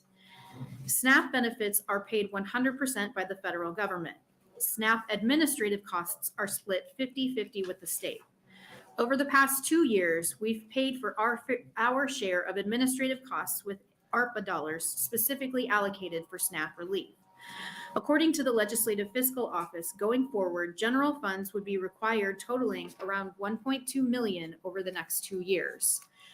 For this small investment, SNAP benefits totaling an estimated $12 million per year will flow through grocery stores, supporting local economies, farmers and producers, and others. A USDA study estimates that for every $1 in SNAP, $1.54 is returned in economic impact. It makes sense to pass LB 84 to not only support working Nebraskans trying to get ahead, but to stimulate the economy by eliminating the cliff effect and injecting millions into local businesses and producers. This is the session we have to do it. Thank you, and I would appreciate the committee's vote to advance the bill to general file, and I would be happy to answer any questions you may have. Thank you. Are there any questions from the committee? Seeing none? You're gonna stay to close? I will be here, yes. All right, we'll take our first testifier in support of LB 84.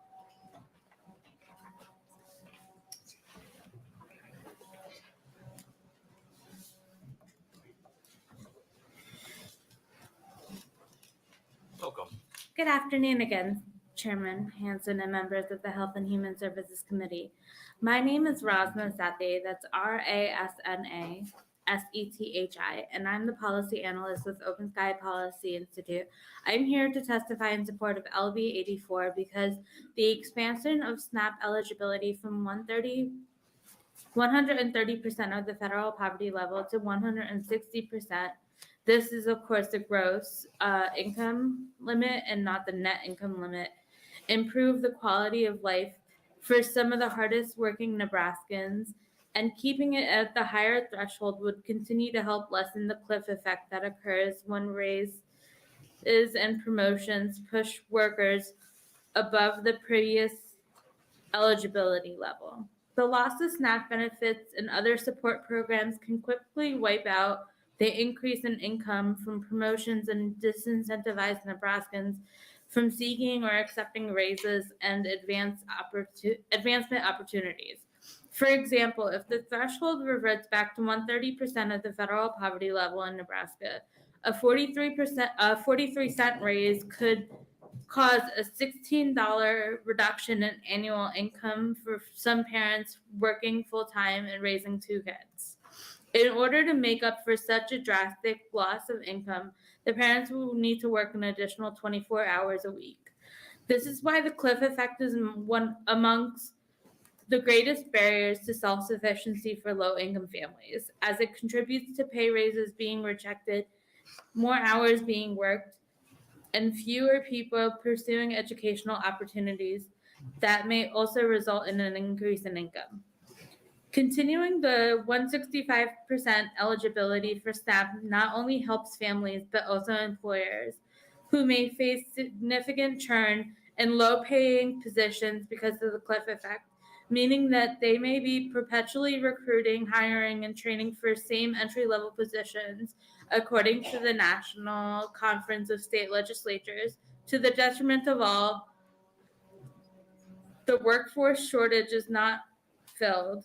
Families do not exit social support systems, and economic growth is stifled. Employers also benefit from an increased consumer spending power created through SNAP.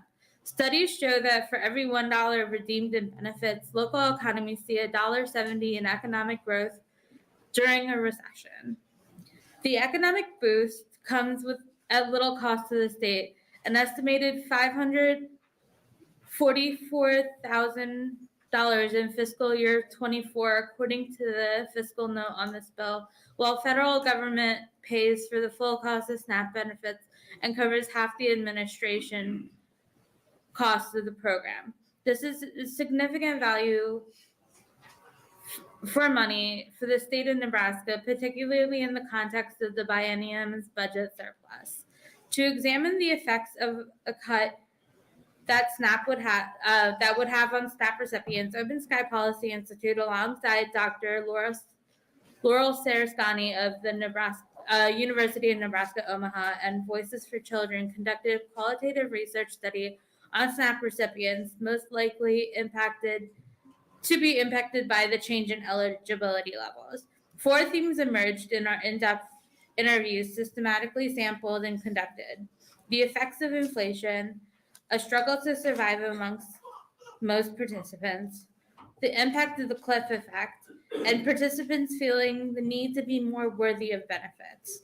Findings from these interviews suggest that Nebraska SNAP recipients benefited substantially from the 2021 expansion in eligibility, but as SNAP remains a challenging program to navigate, even in the context of ongoing food insecurity in Nebraska, and with inflation averaging 6% in the past year. Ensuring the gross income eligibility for SNAP remains at 165% of the poverty level will have minimal cost to the state of Nebraska while producing a substantial economic benefit, particularly in a time of high inflation. As such, we support LB 84 and would urge you to move the bill forward. Thank you, and I'm happy to answer any questions. Thank you. Are there any questions from the committee? Seeing none, thank you. Take the next testifier in support of LB 84.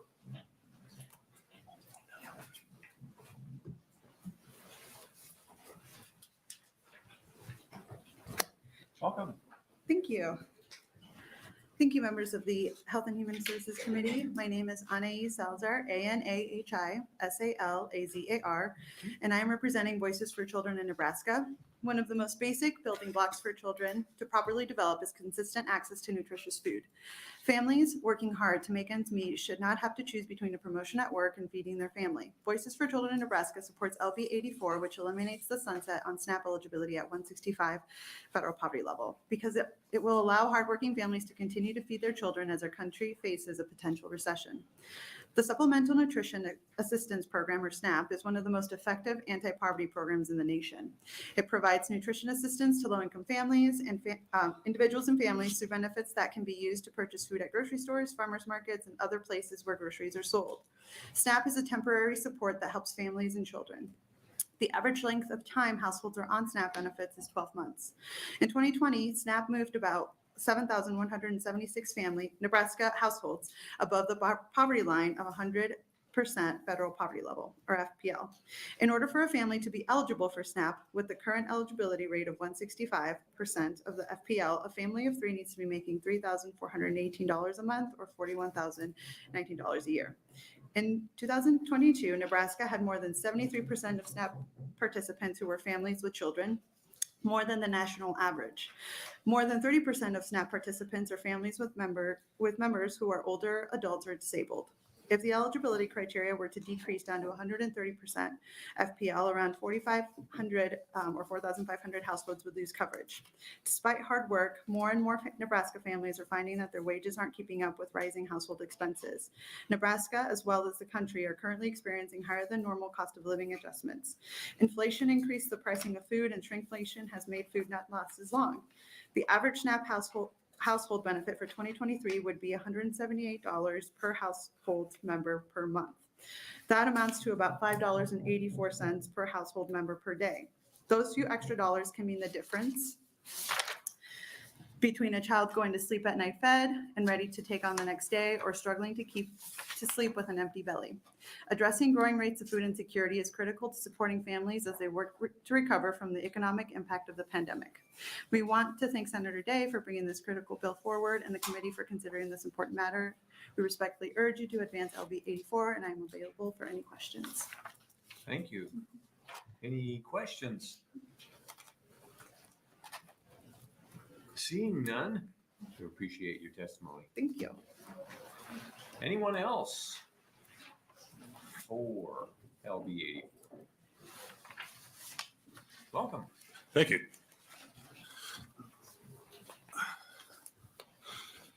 Vice Chair Harden and members of the Health and Human Services Committee. My name is Garrett Swanson, GARRETSWANSON, and I'm here on behalf of the Holland Children's Movement in support of LB 84. The Supplemental Nutrition Assistance Program is an important program that provides assistance to low-income families to help them access nutritious food. There are many benefits to the SNAP program, including reducing hunger and malnutrition. SNAP helps ensure that families have access to food, which can help reduce hunger and malnutrition. 2, improving health outcomes. Access to nutritious food is essential for good health, and SNAP has been shown to improve the health outcomes of both children and adults. 3, alleviating poverty. SNAP can help families struggling with poverty to make ends meet and avoid having to choose between food and other basic needs such as housing and utilities. 4, stimulating local economies. SNAP benefits are spent locally, which can help stimulate local economies and create jobs. 5, supporting children's development. Adequate nutrition is essential for children's development and success in school, and SNAP can help ensure that children have access to the food they need to grow and thrive.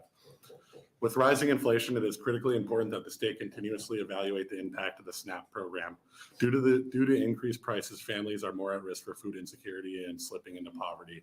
The increases in administrative expenses caused by this legislation is more than outweighed by the federal money brought in to assist Nebraskans. This legislation aids Nebraskans in poverty and benefits our economy. We strongly urge this bill to be voted out of committee. And then on the back side of that document, there are several citations for those 5 claims that can be used for further research by senators. But otherwise, I'm open to questions. Great. Any questions? Seeing none, thank you. Thank you. Anyone else in support? LB 84. Hi there. Hello. Good afternoon, everyone. My name is Jennifer Solano. That's JENIFERSOLANO. I'm a senior at Lincoln East High School, and I take dual credit courses at the Career Academy, and I'm here to encourage the committee to advance LB 84. Many families across the U.S. haven't been able to experience relief in terms of grocery prices. They have increased by 11.8% in December compared with last year. Nearly every food group experienced a significant increase in cost in comparison to a year ago. Butter sticks up to 38.5%, all-purpose flour 34.5%, spaghetti and macaroni noodles 31.3%, according to the recent Bureau of Labor Statistics. A highly contagious, deadly avian flu has damaged the egg market, constraining the national egg supply. In January, egg prices increased by 8.5% compared to the month before. A nutritionally deficient diet puts older and younger adults at risk for developing chronic health conditions such as obesity, asthma, diabetes, high blood pressure, and congestive heart failure. The financial stress related to the ongoing food insecurity may contribute to a more rapid onset or progression of chronic diseases. By adding more nutrient-dense foods to their diet using SNAP benefits, people can live life to the fullest and enjoy time with their friends and family. The temporary benefits that states began issuing in the spring of 2020 due to COVID-19 kept 4.2 million people above the poverty line in the last quarter of 2021. In fiscal year 2022, it helped 155,500 Nebraska residents. SNAP will be cut next month in 32 states. The average household will lose about $95 in food assistance. Some families could see a cut of $250 a month or more. Many low-income workers, including SNAP participants, have jobs that pay too little, lack benefits such as paid sick leave, and have unpredictable schedules. Ensuring SNAP benefits remain for millions of people makes a big difference in helping everyone afford food. If SNAP is cut in Nebraska, families for each household member will see a decrease in $178 per month and $5.84 per day. I believe that all Nebraskans should have affordable access to food. How is it reasonable to cut off food support for thousands of Nebraska's families? I urge you to advance LB 84 to improve nutrition and health for all Nebraskans. Everyone deserves to live a life without a fear of worrying how they will afford their next meal. Thank you for your time, and I'm willing to answer any questions you may have. Thank you. Any questions, Senator Kavanaugh? Thank you. I'm sorry, I missed your name at the introduction. I'm Jennifer Solano. Jennifer Solano? Yes. Okay. And you are a high school student? Yes, I am. Have you testified before in the I have. You have? What other bills have you testified? LB 99. Wait, that was my bill. Yes. Oh my gosh. I should have remembered that. Well, first of all, thank you for doing that. Of course. And how did you decide to come testify today? My family benefited from SNAP for the past few years. We've been fortunate to see the benefits everyone talks about in terms of being able to go to the grocery store and buy, canned vegetables or certain, beans or pastas that make a very easy, quick dinner for a very great price. And with SNAP, being able to afford stuff like that is not only adds more flavor to the food we want to make, but it's nice knowing that we didn't have to pay so much of an amount or set aside so much of our savings just to afford our meals. Well, thank you for that. And thank you for being here today. I have to say that is one of the most well-researched testimonies, and it's really impressive. So I hope if your family is watching you testify today that they are just like blown away with pride, because I am blown away by your testimony today. Thank you for being here. Thank you. Senator Reeby. Thank you, Chairman. I'm assuming you may use this as a term paper and get some double credit going here. The question that I have is, I think you commented, and I just want to follow up with this. You said a number of states next year, next maybe month. this next month, Yes. will cut benefits. Is Nebraska one of those? So far in the research I did, Nebraska was not listed down, but other states such as New York, Pennsylvania, they had confirmed that they would. Okay, so I think, did you say there were like 5 states that were in? 32. 32? Yes. Thank you for correcting my thought. Of course. Thank you. Thank you for being here. Good course. job. Thank you. Any other questions? You go to which high school? Lincoln East High School, and then the Career Academy, which is at Southeast Community College. I'm impressed. Thank you. Good job. Thank you. Thanks so much for coming today. Thank you. Whoever follows her next, good luck. Is there anyone else for LB 84? The brave soul. Thank you for being with us. Thank you. Chairperson and members of the committee, my name is Shelley Moore, SHELLEYMOORE. I sit here today to talk to you about my experience with SNAP and to share my support for LB 84. I live here in Lincoln and I'm the mother of 2 wonderful girls. I have been on both sides of food access as someone who has helped folks get services and as someone who needed help. I was an RN in my professional life and made a good living most of my career. At times throughout my life, however, I found myself needing SNAP to make ends meet at times throughout my life. However, I found myself needing SNAP to make ends meet when unforeseen circumstances came up. These times were some of the most difficult in my life, but because of my professional experience, I knew exactly where to go to get help. SNAP was an invaluable resource to me. For over 10 years, I worked at the Lincoln Regional Center in the Adolescent and Family Services Program. I worked with teens and their families with a wide range of financial and mental health issues, providing direct patient and family care. Working with many of these families further brought home how important the SNAP program was. I know for both me, myself, and for many people I served, access to SNAP made all the difference. LB 84 will help thousands of Nebraska families keep healthy and nutritious foods on their tables while succeeding at work.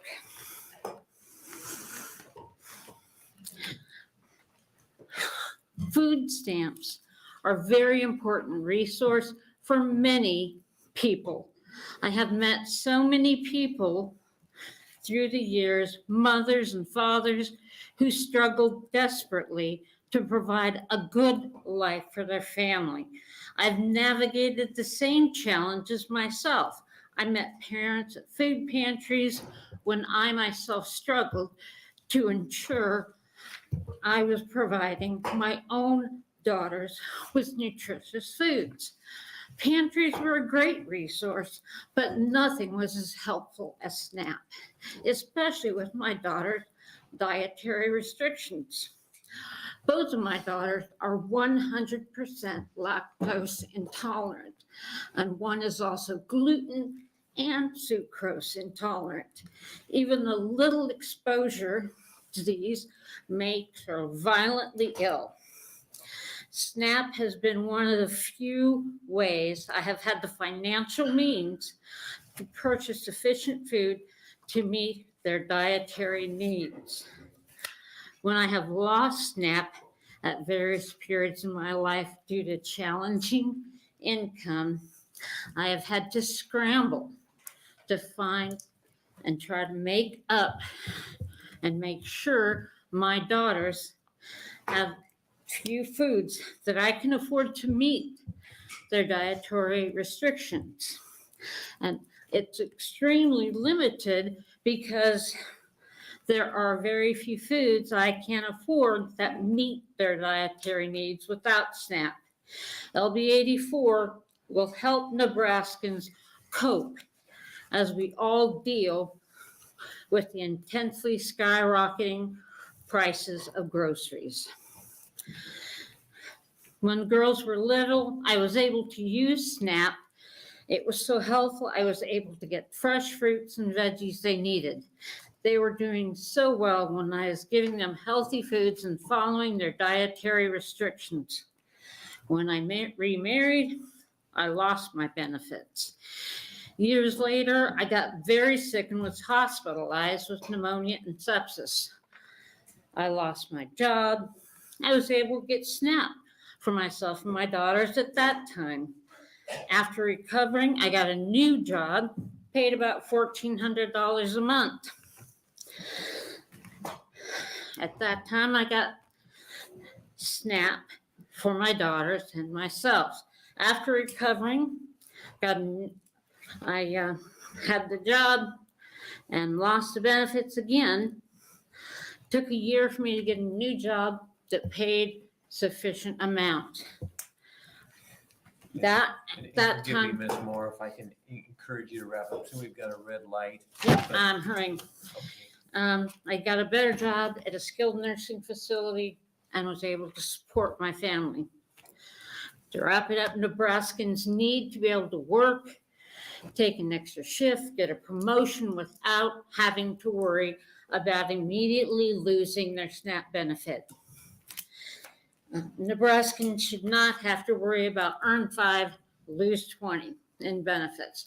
Nebraska citizens should be encouraged, not penalized, for trying to improve their life and their circumstances for their families. Nebraskans work hard for what they have, and they need to be able to feel like they can keep moving forward.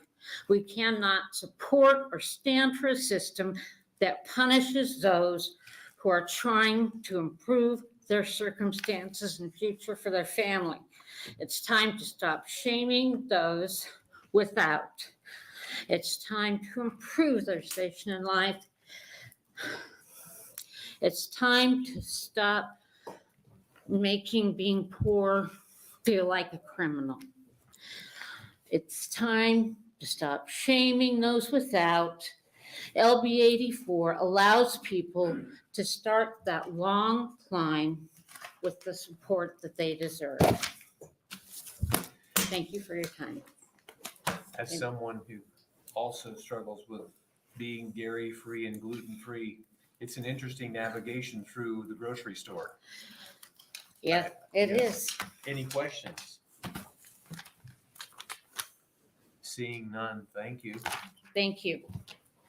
Anyone else in favor of LB 84? Welcome. Thank you.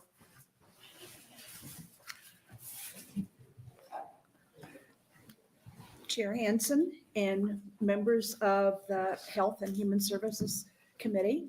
My name is June Ryan, Juneryan,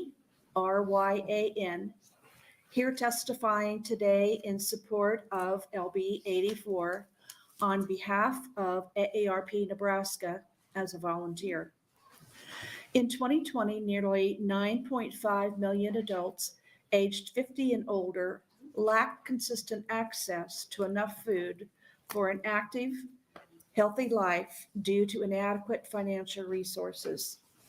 Even before the COVID-19 pandemic, food insecurity among older adults was all too common.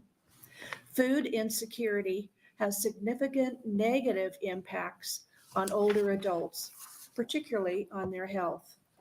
Older adults who are food insecure are more likely than their food secure counterparts to have limitations on activities of daily living, have conditions like diabetes and depression, and experience heart attacks.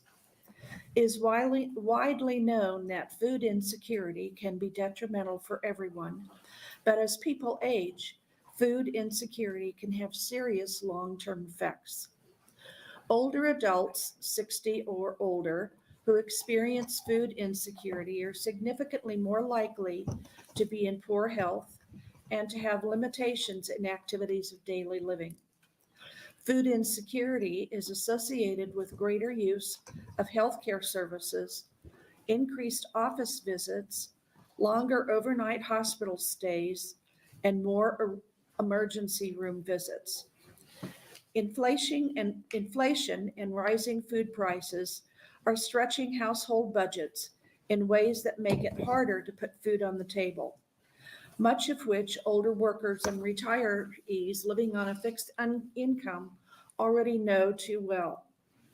Older adults may face life challenges as they age, such as experiencing a medical crisis, job loss, or death of a spouse or other loved one that may result in financial instability and make it difficult to afford food. For example, newly widowed older adults experience higher poverty rates, greater housing cost burdens, and challenges to getting the help they need. Supplemental Nutrition Assistance Programs, or SNAP, benefits are a crucial ingredient in the food budgets for millions of Americans and thousands of Nebraskans. The program puts health within reach because of the food that's accessible to them for 8.7 million low-income households with adults aged 50 and older. Nearly half of all SNAP households had at least one older adult in 2019. SNAP benefits are modest, but make a difference for many older adults struggling to make ends meet. The average household with someone 50 plus receives $142 monthly benefit, or $1.56 per meal. SNAP benefits are especially important for low-income older Nebraskans. An adequate and nutritious diet is critical to maintaining health, quality of life, and independence as we age. SNAP is critical to our aging population and often is the safety net that enables older adults to put food on the table. Americans continue to face higher prices at the grocery store, even after the most recent dip in food prices. For people living on a tight budget, including many adults on fixed incomes, higher food prices can have a significant impact on a household's budget. As people continue struggling to make ends meet, food insecurity has worsened. Thank you to Senator Day for introducing the legislation. We would ask you to support LB 84 and advance the bill to general file. Thank you for the opportunity to comment on this important issue. Thank you. Does the AARP give you that vest? They did. Looks nice. Thank you. All right. Are there any questions from the committee? Seeing none. Thank you. Thank you. Anyone else wishing to testify in support?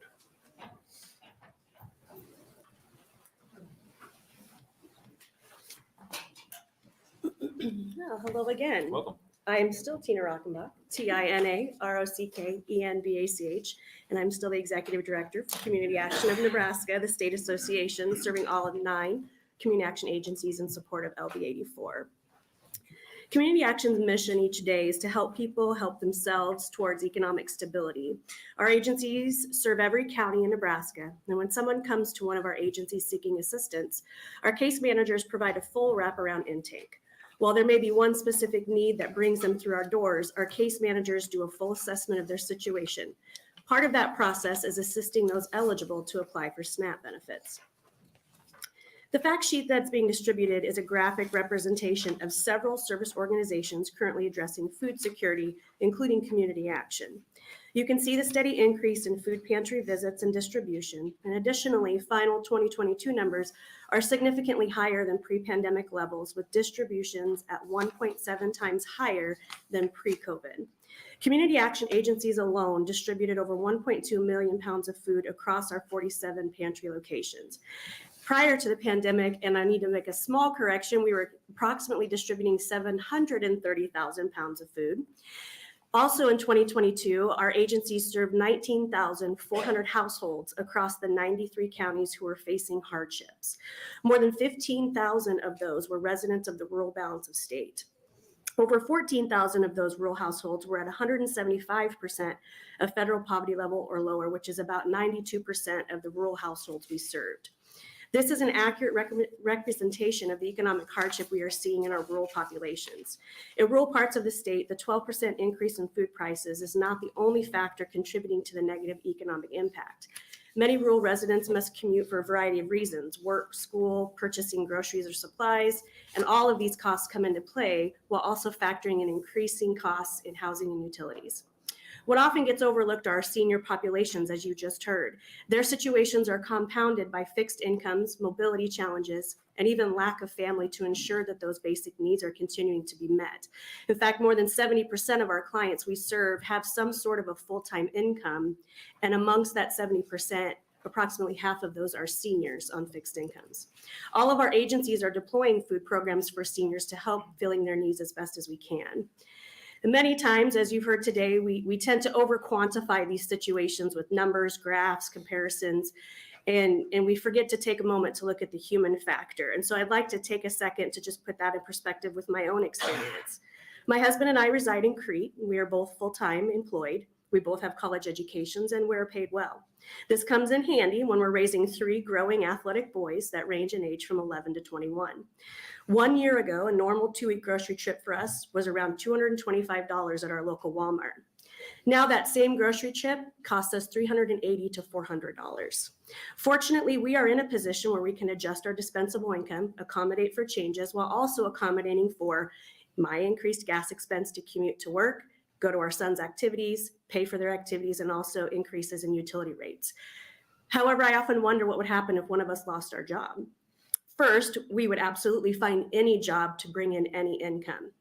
But what if that income that's replacing in the moment doesn't cover those costs that we need for the costs of things that we can't control, especially when trying to feed 5 of us? Now, suddenly we would find ourselves in a situation where we would either need to take on additional jobs, apply for assistance, or make tough choices in what we are actually going to pay. My hope is that painting this picture shows that we should be to a point that certain stigmas need to be taken out of the conversation when we're addressing those experiencing economic instability. Our agencies are seeing this daily.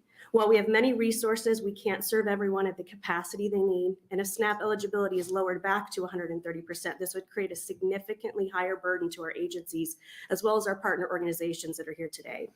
On behalf of our agencies, we are strongly asking you to support LB 84. Again, thank you for your time, and I'm happy to answer questions. Thank you. Are there any questions from the committee? Seeing none, thank you. Thank you. Take our next testifier.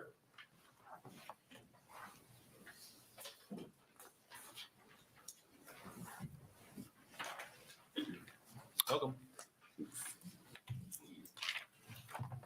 All right. Good afternoon, Chairman Hansen and the members of the Health and Human Service Committee. My name is Katie Nungesser, spelled Katie-Nungesser. I am here today on behalf of the Food Bank of Lincoln and the Food Bank for the Heartland to request your support of LB 84. Combined, our 2 food banks cover the entire state of Nebraska. I have spent the last decade connecting Nebraskans with food resources, including SNAP. And for the past year, the message I've heard from the growing number of neighbors in need has been very similar. One rural pantry coordinator explained it the best. Nebraskans are strong. 2 to 3 years ago, the same neighbors we're serving may have been able to scrape by without the extra food support. When money became tight, asking for help was not their first move. As food bankers, we hear families say, it starts small, getting rid of Netflix, cutting out activities for kids. Then come the bigger shifts, like canceling medical appointments and working overnights to try to save on childcare. And before long, they're skipping utility payments to cover rent and food. LB 84 is a working class bill. Housing, fuel, and food costs continue to rise and wages are remaining stagnant. These neighbors are resourceful. For most of these families, there is no money management training or tricks that will help them out of this tough spot. When the economy doesn't give, there's simply no moves left to make in their budget. Many neighbors wait to reach out for food resources until their back is against the wall. It's one of the reasons why Nebraska food banks are serving 40% more neighbors today than at the height of the pandemic. And it's one of the reasons why voting for LB 84 is so critical. I myself received SNAP as a young working mother. I received a 25-cent per hour raise, and as a result, I lost more than $300 in SNAP benefits the next month. At the low gross eligibility rate of 130%, I was removed from the SNAP program within 2 weeks of accepting that raise. The amount of food benefits I lost was 9 times more the amount of the new income that was actually added to my budget. By allowing gross eligibility to revert to such a low level again, it will leave neighbors just like me with an abrupt and overwhelming loss of food. A vote for LB 84 would keep gross eligibility at 165%, allowing benefits to taper down and maintain a runway for Nebraskans to gradually move off of the SNAP program. A vote for LB 84 is a vote to support hardworking Nebraskans. Thank you. Are there any questions from the committee? Thank you. Senator Walls. Thank you, Chairman Hansen. Thanks for being here. Do you have any idea how many people you serve across Nebraska? Do you have a number? I think we're projected the 2 food banks together to serve 30 million meals in 2023 or fiscal year 2023. Okay, but not like an idea on number of families or people. I can tell you our food bank, sorry. Our food bank serves anywhere from 35,000 We have between 35,000 and 40,000 visitors per month Okay. in a 16 county service area. And this might be a tougher question, but the testifier before talked about 70% of the people that they're providing or serving were senior citizens. Mhm. Do you have any idea on a percentage of? I do not. I know we do not collect a lot of data at the food bank. We do not ask people to show pay stubs or IDs. And so we don't always have that hard data, but a lot of the faces we see in the rural areas are older Nebraskans. One thing about this bill is that actually, if you're on a fixed income, you're exempt from this gross eligibility. And so this bill is really impacting those working families that are working poor, that are maybe underemployed, working in rural areas, and the wages are really low. And so that is kind of the focus of this one is it's going to mostly impact those families that are trying to take those steps forward and may have to quit their job or skip raises. Yes, got it. All right, thank you. Yeah. Is there a reason why you don't take people's age or name or address when they come to get food? I would think that'd be some good statistics to have to find out who's getting what and at what age, and kind of curious. Is it like private information that reason, or is it? For us, it's a dignity issue. People got to eat, is what we always say to each other. If you've experienced going to a food pantry or coming to a line or applying for SNAP benefits, you know that it's not always an easy feat. It can be time consuming, and it can just be hard. You have to change the way you even think about yourself. People tell us it messes with their own identity to admit that they need to come, through our food lines. And so the food bank just puts we just put a lot of focus on what does it feel like to access us. We have that data available. We have partners like Community Health Endowment, Center for People in Need that track data in our community a little bit, more. And so the food bank just really believes that we don't want to add to the way that it feels. Yeah, that makes sense. That's curious. Okay, that makes sense. You get statistics and data from somewhere else. So that's kind of wondering. Okay. And Feeding America, we are one of the food banks under the Feeding America national level. So we get a lot of data about our zip codes from Feeding America. Okay, and one more quick question. You mentioned in your testimony that you're serving now 40% more people now than at the height of the pandemic. Mm-hmm. Why is that? I think in the testimony, as I described, a lot of my knowledge of it comes from the pantries in rural Nebraska. They talk about these families were probably in need from if we saw their income at the beginning of the pandemic. But as the pandemic moved on and the cost of food has risen and fuel and housing, medical expenses aren't actually counted for working families. As those things went up, these families tried to fix it themselves. They tried to shift things. They tried to move things. So they were probably in need that whole time. They just tried really hard to not ask for help. And so I think what we've seen now is 2 or 3 years into that, you've exhausted your I don't want to say chess moves because it's not a game to us, but you've exhausted your moves. Do you find a lot of people that come to get food, are they unemployed or are they employed? We have a mixture. We have, especially in rural Nebraska, employment is not always the answer. There's a lot of people that work full-time in some of our smaller communities, but the cost of rent has risen so quickly, and the cost of fuel, especially if you're driving out of town for work or to even get groceries. And so we have a lot of families that are working, and there's a lot of families on SNAP that have 1 or even 2 households that are working. Okay, good, thank you.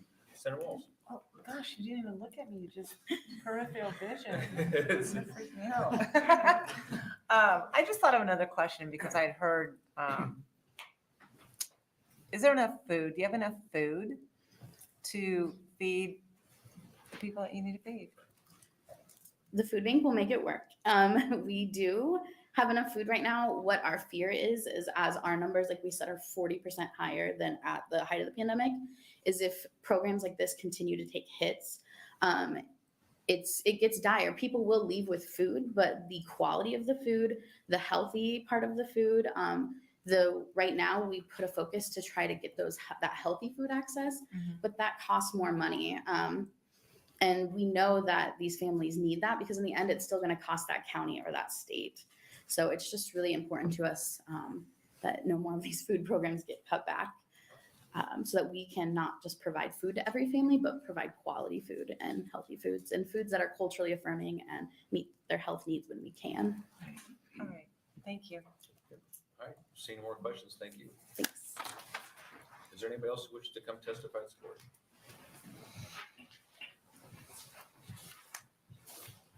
Oh, I'm so sorry. I didn't know.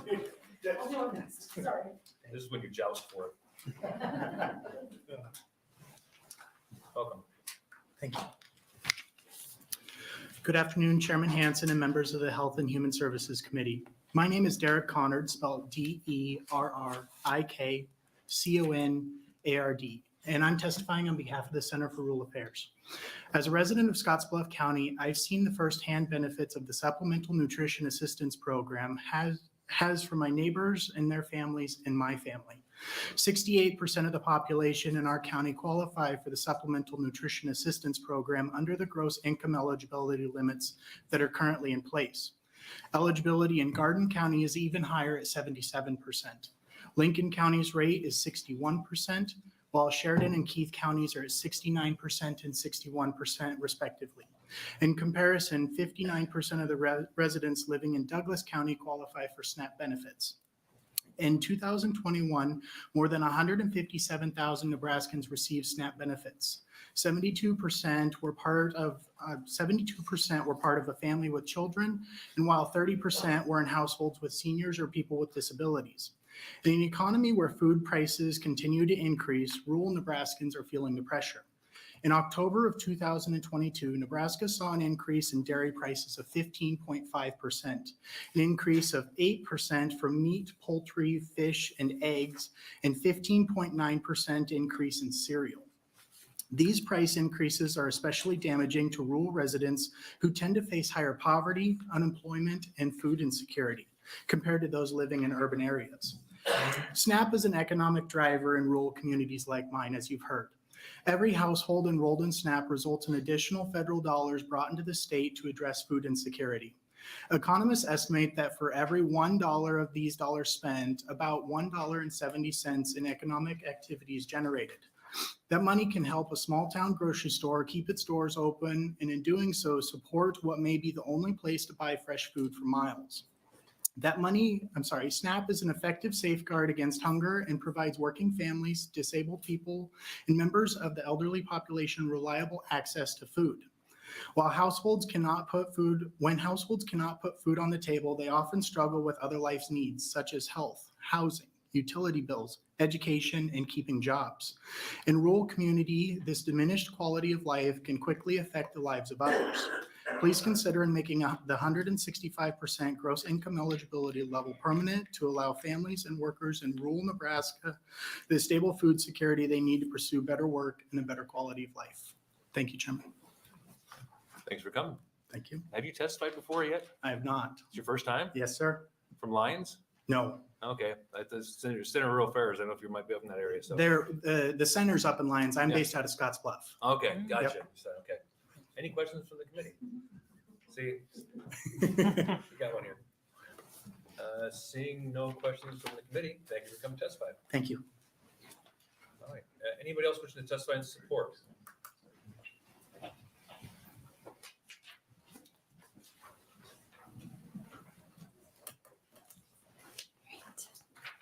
Welcome.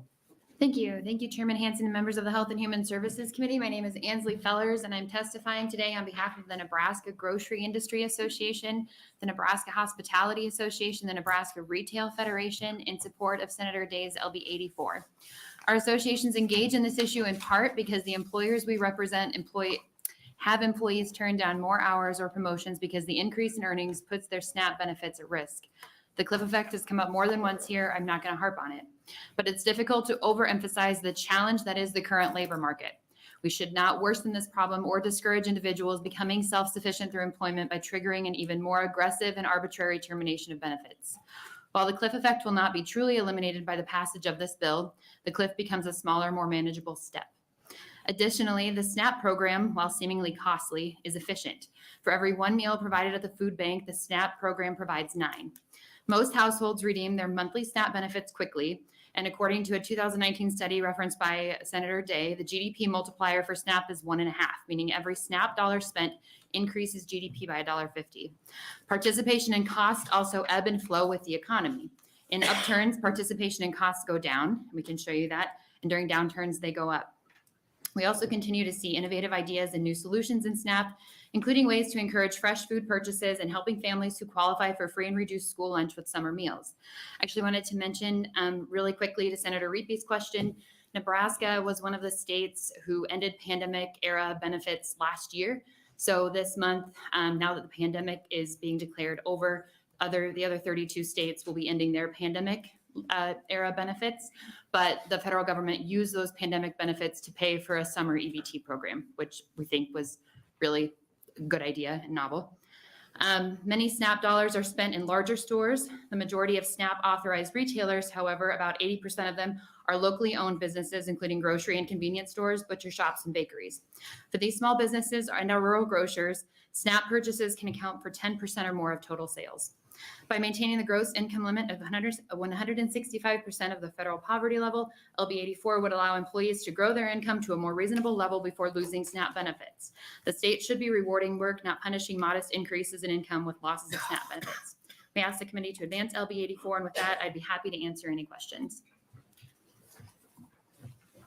Thank you. Are there any questions from the committee? Senator Kavanaugh. Thank you. Thank you for coming. You bring, I think, a really important perspective to this conversation, especially since we've had food banks come and food pantries come and testify about these bills before, and I very much appreciate the work that they're doing. But when we're talking about an economic crisis and increased costs of just everything, our grocers kind of suffer from people having to go to a food pantry, right? Yes. Because we're basically taking money out of the small grocer industry and putting it into the nonprofit industry. Yeah, Senator, thank you. We consider this type of program a win-win. Okay. Just wanted to highlight that one more time, put a finer point on it. Thank you for being here. Thank you. We could lower minimum wage and make up for it. I did not bring that up, but I'm glad you mentioned it, Senator. I'm glad one of us got it in there. Thank you. I do have one question, and if you can't answer, maybe Senator Day can in her closing. Is redetermination that's going on here, it's going to be happening pretty soon, will that affect SNAP benefits?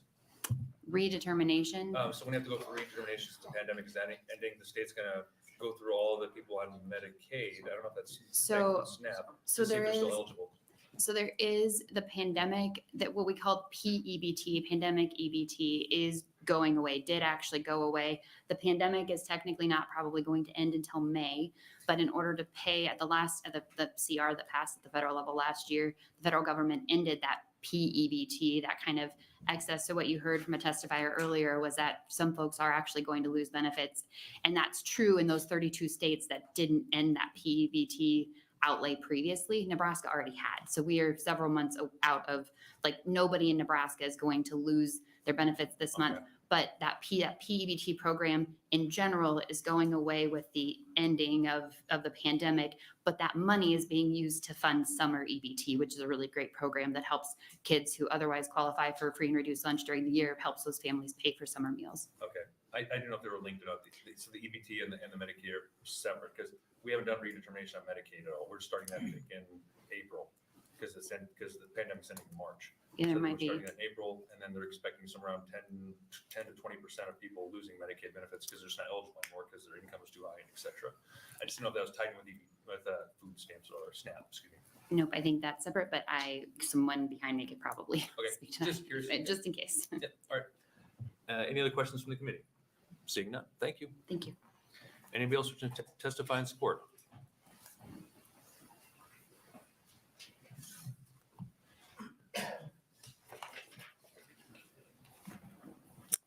Welcome back.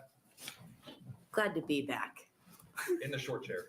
I mean, I wish you would have fixed it between now and between last night and today, but I'm prepared. I appreciate it.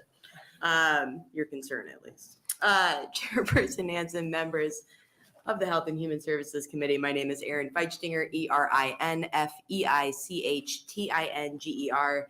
Once again, I am the policy director for the Women's Fund of Omaha. We believe that every Nebraskan has the right to consistent and reliable access to basic needs like food. We offer our support for LB 84 because we know it is a critical investment to minimize food insecurity in the state and ensure that all Nebraskans have the resources that they need to thrive. With 12.3% of Nebraskans impacted by food insecurity, thousands in our state struggle consistently afford enough to eat. SNAP is an important resource to alleviate that burden for many families, as you've heard from other testifiers, so I won't rehash all that data that you already got. Maintaining current SNAP eligibility levels will undoubtedly help mothers and their kids. In Nebraska, 188,003 households, nearly a quarter, are headed by single women. With this context in mind and the understanding that 38,031 Nebraskans live in a family with children aged 17 and under and make an income between 131% and 165% of the federal poverty level, thousands of people, including mothers and their families, would be ineligible for SNAP if we return to that 130% level. SNAP also supports low-wage workers by supplementing their income. As I said in my last testimony, 33.2% of women in Nebraska currently work in low-wage positions and rely on this income to support their families. An unexpected healthcare expense, taking time off work to care for a sick child without paid leave, or getting a car fix can put a low-wage family into a financially devastating spiral. SNAP is able to help cover those gaps by covering the rising cost of food and is structured to phase out benefits with increased earnings. This means that low-wage families are afforded the time to build that financial stability before losing benefits while remaining fed and being able to care for their families, as other testifiers have eloquently stated. SNAP is an important investment to help mothers and their families work towards financial security. It has proven to positively impact both a mother and a child's mental health and physical well-being. Returning to lower SNAP eligibility levels will exacerbate the economic instability thousands of Nebraska women and their families already experience. So we would respectfully urge this committee to vote yes on LB 84 and help ensure that Nebraskans who need support will continue to receive food assistance. And I'm happy to answer any questions to the best of my ability. All right, thank you for that. Are there any questions from the committee? Seeing none, thank you. All right, covered it all. Yep, perfect. All right, anybody else wishing to testify in support?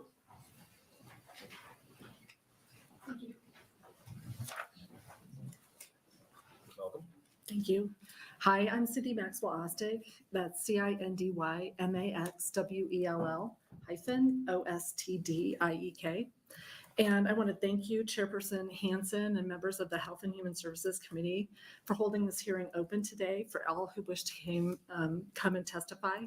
Unfortunately, that's not been the case with all the hearings this session, and that's been something that many Nebraskans have been disappointed that they were not able to share their views with the senators. I wanted to let you know that I'm a mom and a small business owner. I'm a volunteer and co-founder of the Nebraska Legislative Study Group, and we're strong supporters of LB 84. To change provisions relating to the Supplemental Nutrition Assistance Program. I'm a registered nonpartisan, and I am not an expert, but wanted to share that I had run for Nebraska Legislature in District 4 this last election, and I spoke to thousands of neighbors in West Omaha, which is very known for being somewhat well off. Many of the people in our district are able to successfully take care of their families. And the thing that had happened during the COVID emergency and since is that more people are struggling than ever before.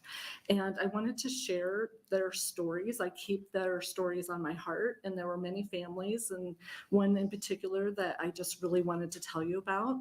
There was a mother that had, like the previous testifier indicated, had waited to seek help. They had tried to do everything else instead, and their family really struggled, and their kids were standing next to her when she came and talked to me at the door. And I'll never forget how hard it was to listen to this mom tell me about how her kids were hungry. So I wanted to ask if you'd please support Senator Day in LB 84, vote yes, and help make sure all Nebraskans have the ability to work and feed their families while they grow their income. It's very important for all the districts. All right, thank you for your testimony. Is there anybody from the committee that has any questions? Senator Repeat. Senator Hansen, thank you.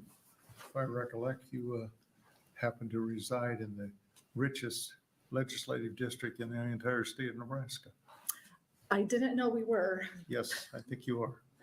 That's Senator The other question, I guess, I would like to get a little clarification for the record in terms of, you had mentioned, so that you brought the subject up about people being unable to hear or be heard in this session. Mhm. Do you have a number on that? There Or is were a that what couple you of. read in the paper? No, I was here to testify at a few hearings earlier this session, and I was unable to because the hearings were cut off due to time. In this committee?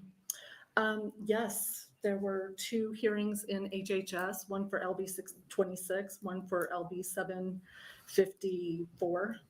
Okay. Well, I There don't was know, one we in argue L. on behalf of the committee, but 626, I think, I was there, and I think everyone was heard, and it's, with the exception maybe at the opposition, there were like 3 or 4. So I don't want people that are listening or hearing to think it was a large number. There were actually And we gave many of equal, us. in defense of the chairman, equal time was given to both sides. There were many of us that were unable to testify. We No, were in there the were- hallway. There were 3, well, that I can attest to, but, okay, I have nothing more, Chairman. Any other questions from the committee? Seeing none, thank you. Thank you. Take a next testifier to support.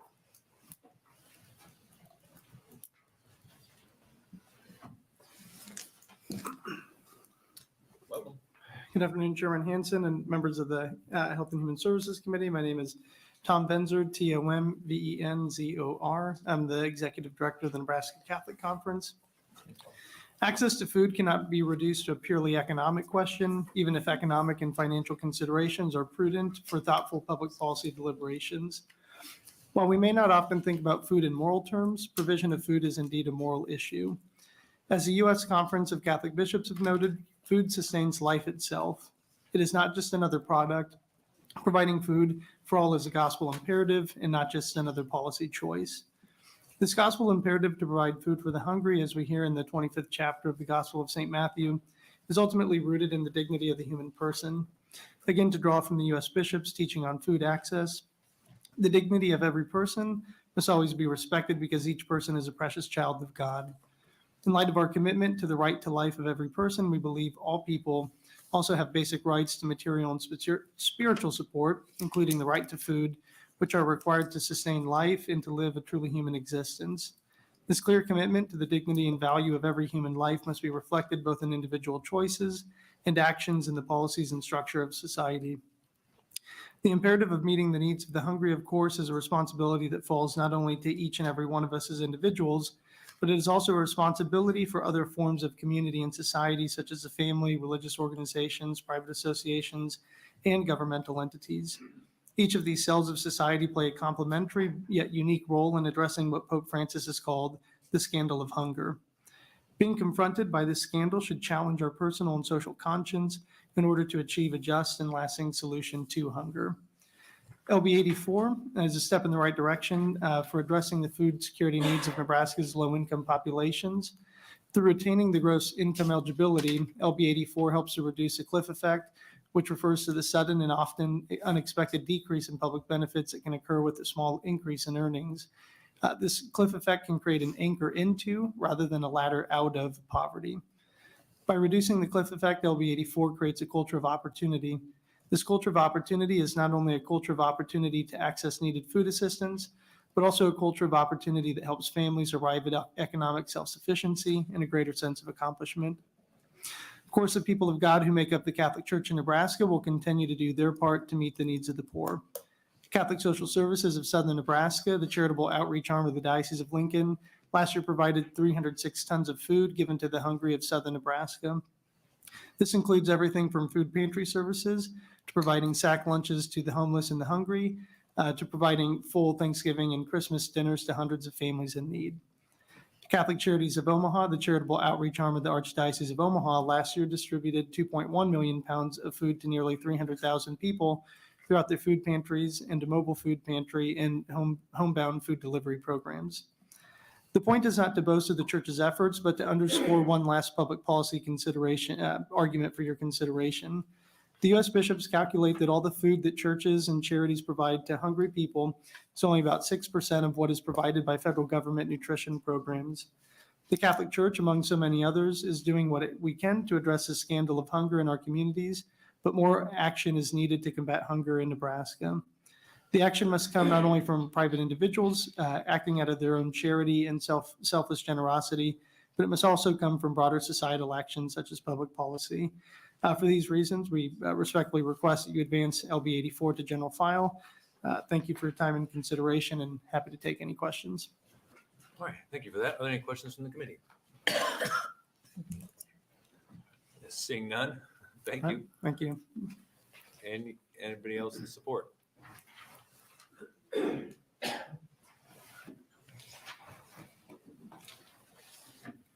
Welcome. Good afternoon, Senators and Chairperson Hansen. My name is Eric Saviano, and I'm the Economic Justice Program Manager for Food and Nutrition Access at Nebraska Appleseed.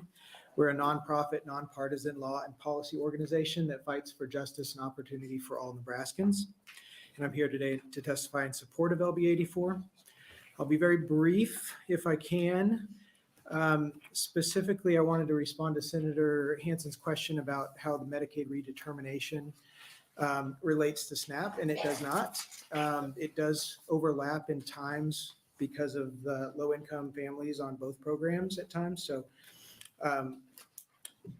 there are the same people served by both programs, but it does not necessarily mean that there will be additional food insecurity because of the redeterminations. I also wanted to share that specifically the change in cliff effect, the change in gross income eligibility limit is not necessarily a new idea and one that started in the pandemic to solve a problem. It's a issue that other states have used to address the cliff effect for years and years. So specifically, I wanted to mention that Iowa and Minnesota use 160 and 165% of the federal poverty level. Colorado, North Dakota, Florida, and Wisconsin use 200% of the federal poverty level, which is the maximum amount allowed. Again, this LB 84 would continue our income limit at 165% of the federal poverty level. I have noted other states' gross income limits in the addendum of my testimony as well. I'll also say that attached to my testimony is another impacted community member who has experienced the cliff effect and SNAP, who could not be here today. It's attached to the testimony as well. And with that, I will answer any questions that you have. Thank you. Thanks for answering my question too. Sure. Any questions from the committee? Seeing none. Thank you. Thank you. We'll take our next testifier in support.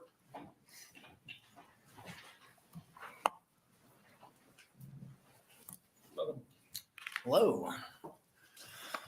My name is Edison McDonald, EDISON, MCDO, and ALD. I'm here on behalf of the ARC of Nebraska. We advocate for people with intellectual and developmental disabilities. We're here in support of LB 84 because all too often, food insecurity and disability go together. Families that include people with disabilities are 2 to 3 times more likely to experience food insecurity than families that have no members with disabilities. Similarly, people experiencing food insecurity have increased likelihood of chronic illness and disability. For Nebraskans with disabilities and their families, SNAP is vitally important. By increasing access to adequate nutritious food, SNAP plays a key role in reducing hunger and helping people with disabilities to maximize their health and participate in our communities. An estimated 11 million people with disabilities of all ages received SNAP in 2015 across the United States, or roughly 1 in 4 SNAP participants, using an inclusive definition of disability. Non-elderly adults with disabilities who receive SNAPs have very low incomes, averaging only about $12,000 per year in 2016 nationally. Their SNAP benefits are extremely modest, averaging $187 per month in 2016, or just $6 per day. This level matches better with the need overall, and I think in particular, as we were talking earlier about those the Medicaid Unwind program, I'm really concerned that when we start to see that Medicaid unwind piece start to hit, that's going to impact so many other factors. I know for our members, they don't want to take government benefits. They want to avoid it as much as possible. And sometimes I just have to talk folks through and say, you need to look at a realistic budget. Can you actually afford to not take those benefits? And frequently, once they start to go through the numbers, they're like, there's no way we can possibly do this. So I'd encourage you to make sure that we extend this, at least for the time being, especially as we're about to go through the Medicaid unwind process. So thank you. Any questions? Are there any questions from the committee? I have one question. Yeah. I just thought of it here. When the federal government increased, I think is a tax credit for electric vehicles, they saw an increase all of a sudden in the cost of electric vehicles. Is there any correlation with an increase in SNAP benefits when a state increases its eligibility for SNAP benefits? Do you see an increase in food costs over time? I should have asked Ansley that with the grocers, but I just been kind of curious if there's any data or statistics on that at all. Yeah, I mean, I don't think so. I think just overall, the food costs that we're seeing increased, it's just the cost of inflation. It's the cost of labor with decreased employees. I agree with you on that. I think right now it's exactly what we're seeing. I'm just kind of curious, like in long term, if we see like what other states have done, if we see a bump in that, maybe not. I just didn't know if there's any data on that. Other than that, I don't know. Okay, all right, thanks. Anybody else wishing to testify in support? Okay, is there anybody who wishes to testify in opposition to LB 84?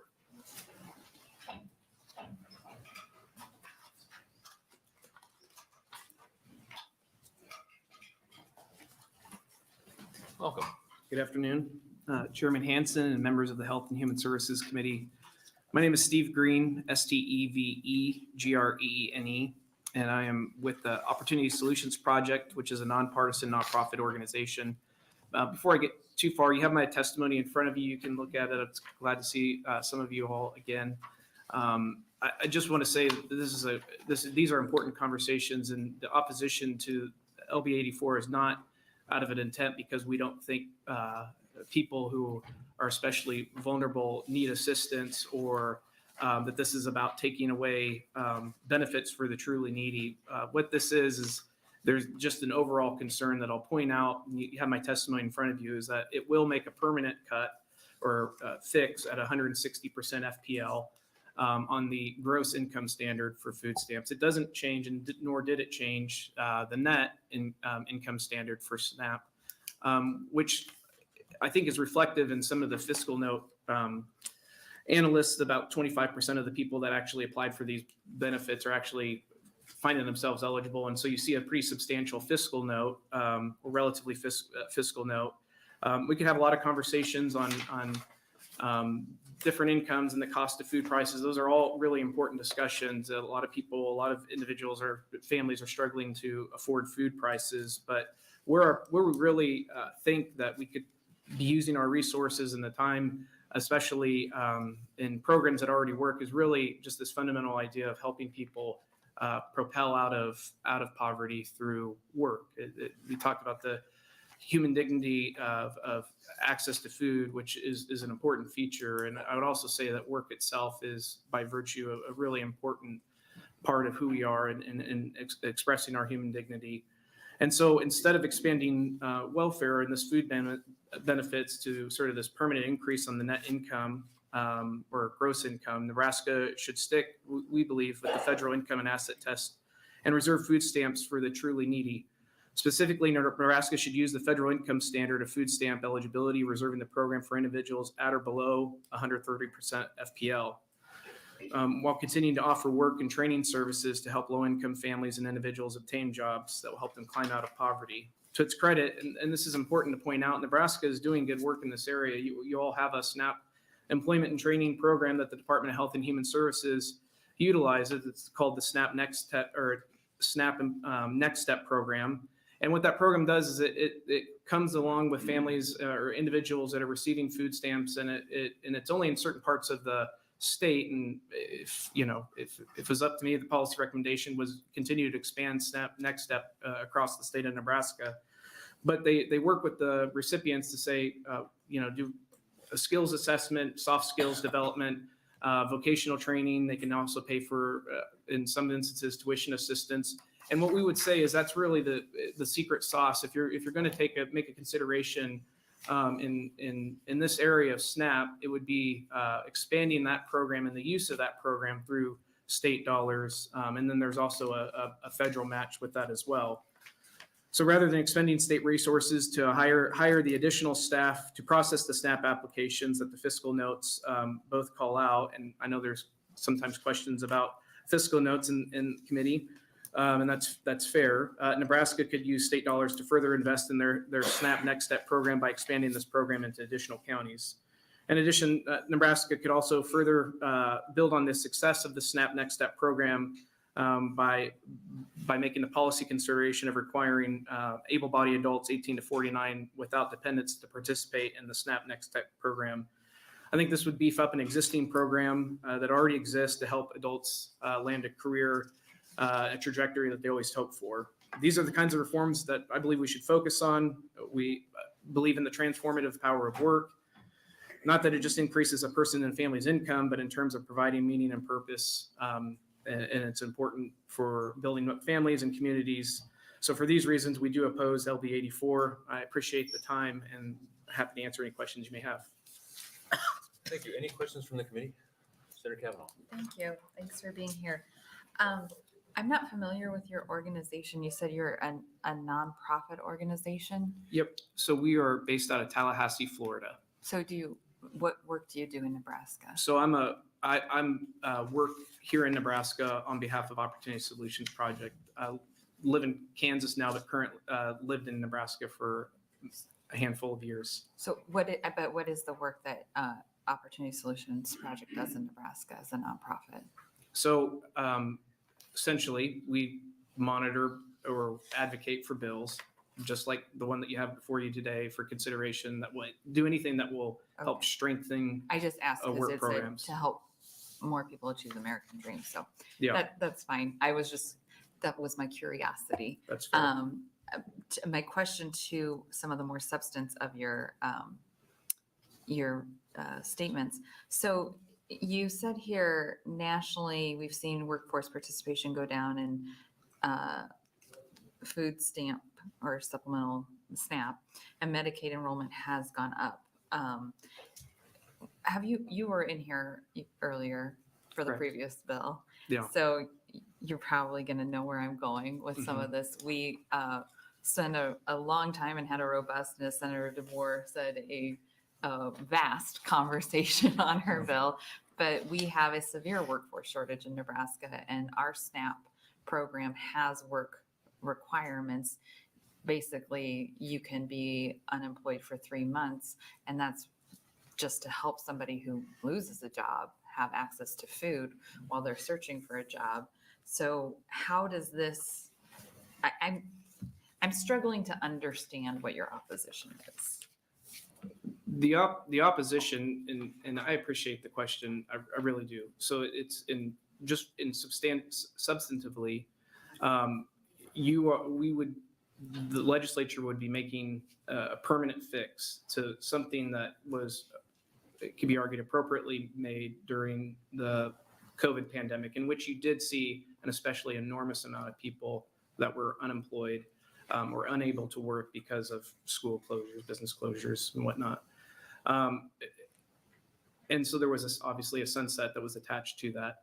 What this would do is make a permanent fix to the 165% gross income. It doesn't adjust for the net income standard, so they still have to meet the net income. And so there's in my estimation, a problem with that. There is that there's going to be a gap of people that will apply thinking that they might receive food stamps, and I think the fiscal We could note, make it more generous. well, that's something for you all to consider and have. Well, that if you're discussion. Yeah. opposed because because it doesn't, Yeah. it might leave some people out. I appreciate that. I'll take that feedback for Yeah. sure. I think that to your point, like when you talk about the cliff effect and welfare benefits, I don't disagree with you. Like that is a legitimate, like we see that, and I think on both sides. They see this, people are having to choose whether or not to take a raise in a job or remain on food stamps. And I wish at states we had more flexibility to address that specifically. So much of that's tied to federal policy, and I wish we could. That said, there is a fiscal note, and to my point of why we're testifying and against our opposition, is we would love to see more efforts in helping people that are in low-income jobs and low-income individuals receive technical training, employment, and using the SNAP ENT program as a way of helping those families as well. Gosh, I want to have like a huge philosophical conversation with you now, but I think I'll be mindful of the committee's time. I'll give you my business card so we can talk. Thank you for your testimony. I will say I'm still struggling to fully understand what your opposition is, but I appreciate you answering my questions. Okay, thank you. Any other questions? Senator Reed? Thank you, Chairman. Like a good book or an article, I always try to go to look who wrote it to begin with, so I understand that. Now, is your Opportunity Solutions Project, are you funded by private philanthropy or do you? That's correct. Okay, okay, okay, fair enough. Thank you. Jim. Senator Walls? Gosh, you're good today. Our districts are next to each other, so. Thank you for being here. I am I'm interested in the SNAP Next Step program. Do you know how many counties in Nebraska are participating in that? That is a great question. I might defer to the department on that. They would know that answer off the top of their head. I don't know. I just looked at the map. I didn't count the counties. I do not believe Lancaster County, for instance, is a participant. It's mostly in the Panhandle and then central Nebraska. Okay, so yeah, my next question was going to be, do you have any like projections on how much we would need to expand, how much that would cost the state? Like, probably since you don't know how many counties. Yeah. All right. Yeah. Okay. Thank you. Any other questions from the committee? All right. I think we actually just started that SNAP Next program in 2021. We passed that bill. Correct. Senator Arch did, I believe Speaker Arch did. So I don't know what kind of data, we may not have a whole lot of data yet on how it's working. But I was going to ask you, for other states that have done that, how has it, what have been the results? Have you seen improvement in people going off of SNAP because now they have more job opportunities or skills or? Yeah. So I know in Kansas, the Kansas legislature passed a bill that would require all 18 to 49-year-olds that are able-bodied adults without dependents, so non-disabled, non-elderly, without children, to participate in SNAP ENT. Looking at the numbers, a month or so ago, there was about approximately 13,000 or 14,000 people of this population that were on SNAP. But then in October, when it went into effect, you saw about 13,000, so about a 7% decrease in SNAP.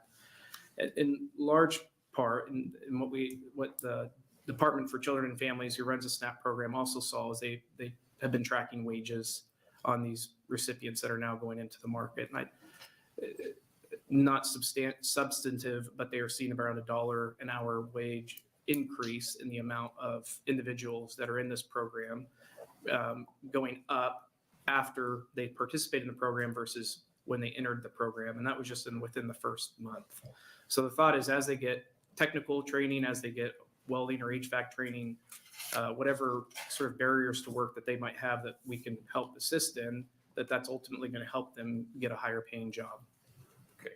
Is that ultimately the state, like the department that operates that, right? Yep, that's correct. It's within the USDA. There's a state option within the SNAP program, and each state gets to take that option. Yeah. Okay. Any other questions from the committee? Seeing none. All right. Thank you. Is there anybody else who wishes to testify in opposition to LB 84? Seeing none, is there anybody who wishes to testify in neutral capacity to LB 84? Seeing none, we will welcome Senator Day back up to close. And we did have some letters. Yeah, we had, for the record, we had 58 letters in support of LB 84, 3 in opposition, 1 in the neutral capacity. Thank you to the committee. Again, my hearing was a little longer, just like Senator DeBoer had mentioned. We had a lot more people here today than I had expected, which was a great thing. I think it was a really good conversation. I did want to comment a little bit on the conversation around SNAP Next Step. That was actually implemented 6 years ago. It was originally called SNAP Employment and Training, I believe. And DHHS has repeatedly said that one of the main difficulties they have in recruiting people for that program is the cliff effect. And so that's why this bill, I understand that it was originally passed as 108 with McAllister during the COVID pandemic to address some of the issues with food insecurity. But what we know is that the cliff effect has been a really big problem for Nebraska families long before the pandemic and will continue to be a problem for families if we don't allow the gross income level to stay at 165% with the net income at 100%. For me, I will say before I go on that this is a bill that I am strongly considering prioritizing. One of the main reasons for that is because I genuinely try to lead with my heart when it comes to policy, and this will expire in September. And if we do not pass this bill, I will be sitting somewhere with my family eating a meal, knowing that there are about 10,000 families in the state that will no longer be able to feed themselves and feed their children. And I cannot sleep at night knowing those types of things. If I'm not here actively doing something to make sure that families can feed their kids, then I am not doing my job. And we know, again, with the cliff effect, I appreciated the way Mr. Venzer from Nebraska Catholic Conference stated it when he said, when we move the income eligibility level back down to 130%, we are essentially creating an anchor into poverty versus a ladder out of poverty. This bill helps address that issue, and it's overwhelmingly positive in terms of the economic effects for the state of Nebraska. And the last personal thing that I will mention is I know the feeling of looking in your kids' eyes and wondering how you're going to feed them. And that is one of the most devastating feelings I have ever had in my life. I am fortunate to now be on the other side of that, and I don't have to think about that. My family sat down and rebudgeted several months ago because we realized with the cost of groceries that has gone up exponentially recently. We were spending, with two boys, 10 and 14, about $500 a week on groceries. And that is way over what we had previously budgeted and what we were spending before. So we had to sit down and reconfigure our budget. And again, we're fortunate enough to be able to do that and still afford to be able to feed our kids. There are a lot of families that don't have that privilege right now. And there are a lot of families that will have to look at their kids here in a few months if we don't pass this bill and tell them that they're not sure how they're going to find their next meal. So I think that's all I wanted to say. It frustrates me a little bit when we have opposition that comes in from out of state and doesn't understand the context of the bill. I think there's a lot of stuff going on in the state of Nebraska that maybe somebody coming from Kansas representing an organization from Florida wouldn't really understand workforce issues and exactly what's happening with the SNAP Next Step program that we here in Nebraska do understand better. So that's a little bit frustrating to me, but I think you saw the overwhelming support from all areas, rural, urban. Nebraska Catholic Conference was here in support of one of my bills. We're not usually on the same side of things. So I just thought we had a really great hearing, and I hope that we can move this bill. Thank you. Are there any questions from the committee? Seeing none, thank you. All right, now we'll close our hearing for LB 84. And before we move on to LB 357, we're going to take a short 10-minute break. We'll reconvene at 4:40.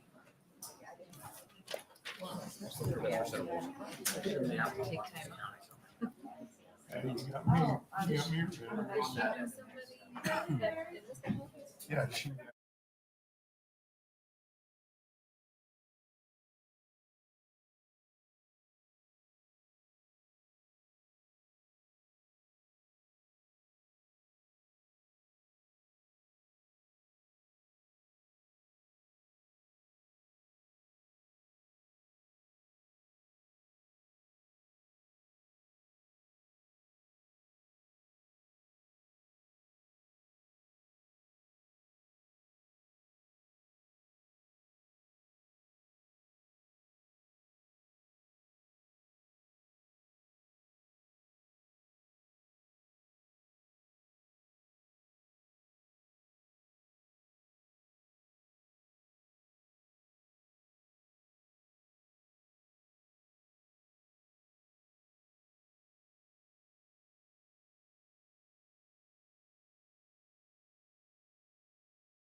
I mean, look at that.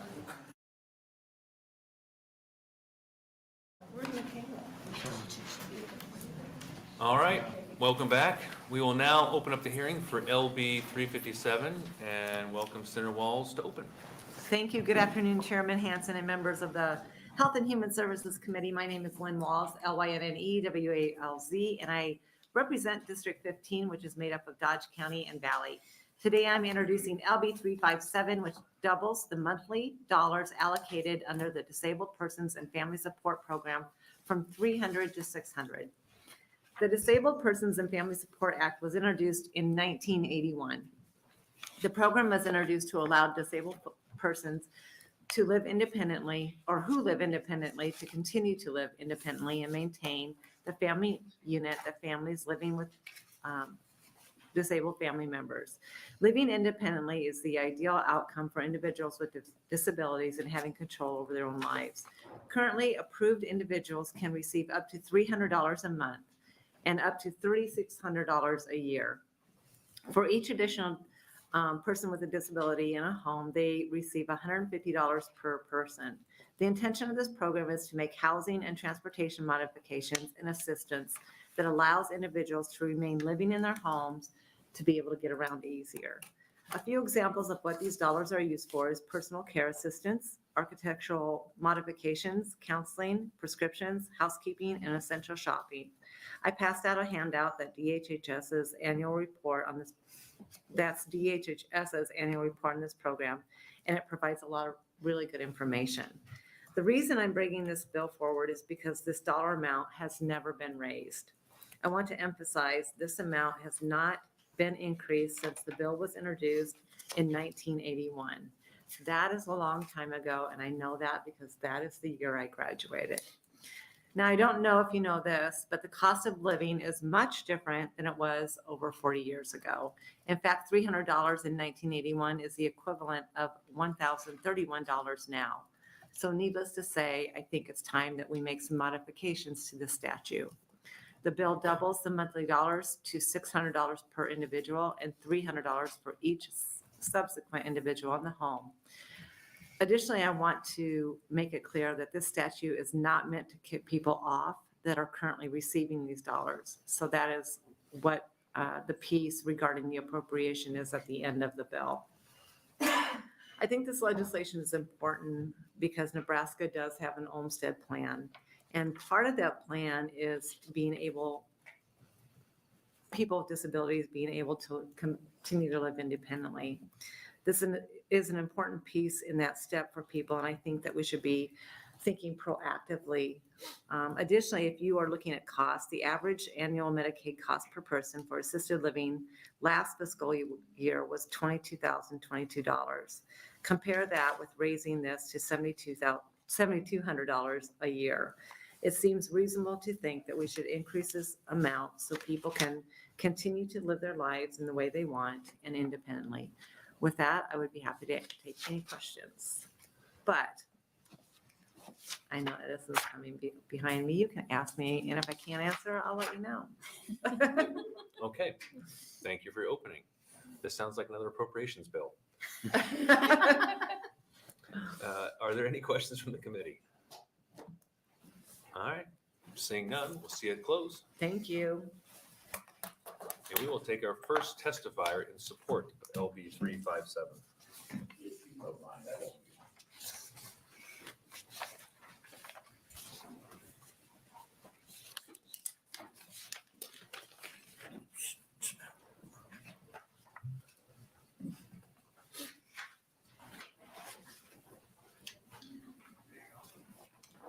Thank you. And just really quickly, for the committee's sake, the testifier did mention he has to leave, and so he's going to testify on this bill and also give some comments on the following bill. And I said that was okay. So, Larry Storr, 5015 Lafayette Avenue, Omaha 68132. I'm testifying as a proponent on both bills. The main reason is I have a relative that's been in the system for a lot of years, starting with special education. Most of this time has been out of home care. So it's not necessarily tied to giving his direct family assistance. But I want to give you a little story about helping with people with disabilities. The system does not allow for a lot of assistance by people, close relatives, but that do not have custody.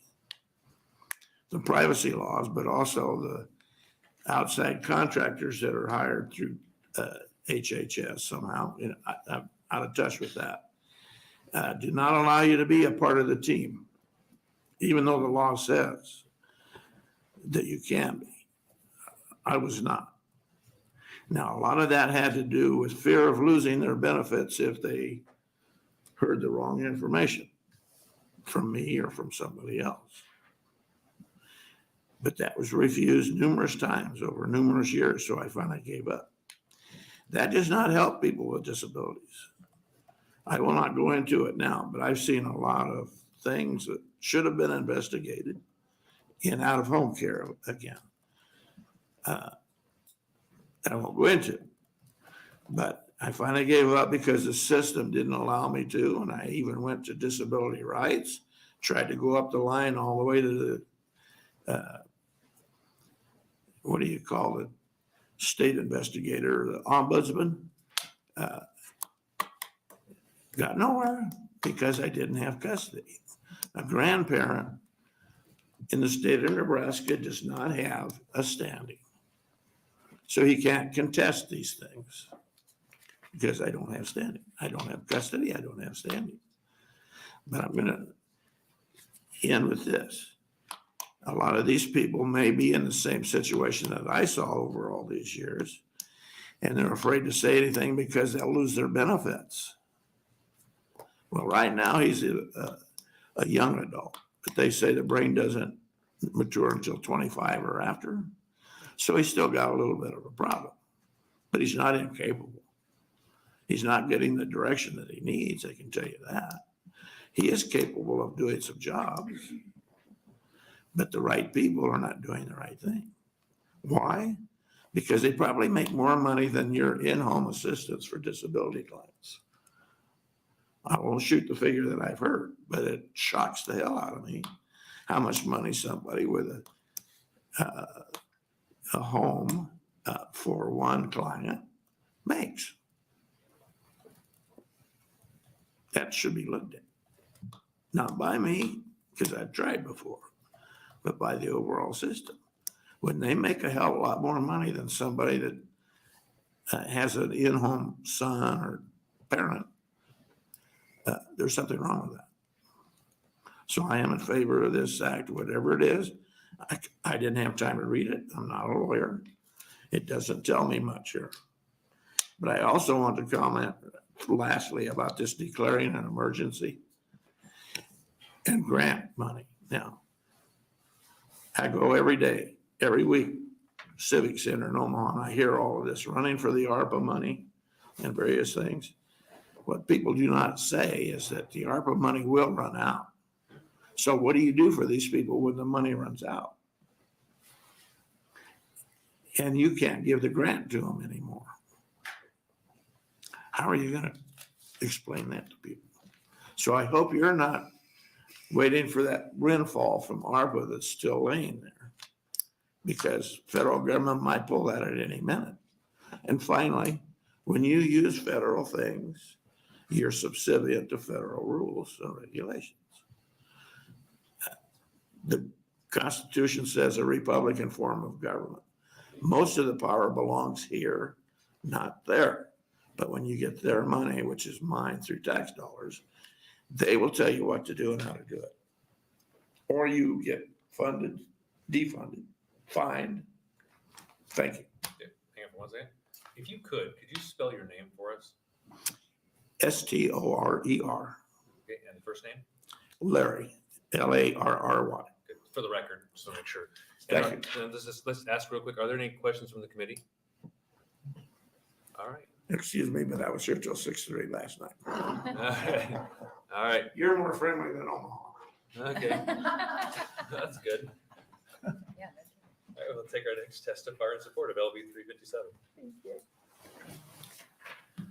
Hello, my name is Edison McDonald, EDISON, MCDO and ALD, here representing the ARC of Nebraska. We advocate for people with intellectual and developmental disabilities. We support LB 357 to help keep people in the community.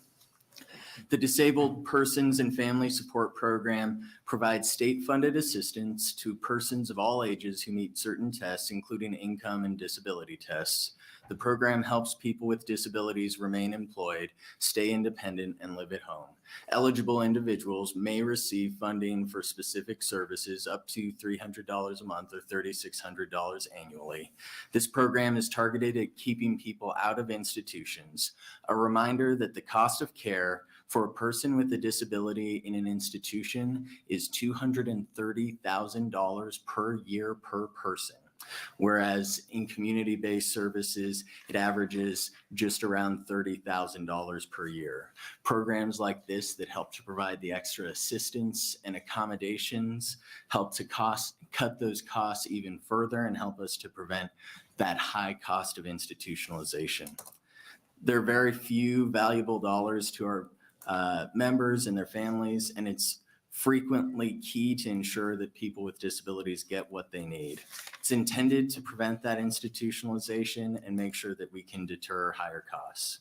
Also, again, I'm going to say it again and again and again, I'm concerned about Medicaid unwind, and this is not the time to have anything that could go and risk any sort of program. And we need to make sure that we're keeping up with inflation because these programs have not been keeping up, and it creates further struggles for individuals and their families.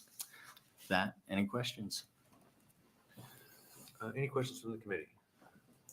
I just have a little more specifics about the program. The program assists persons with disabilities to remain employed, to stay independent, and live at home.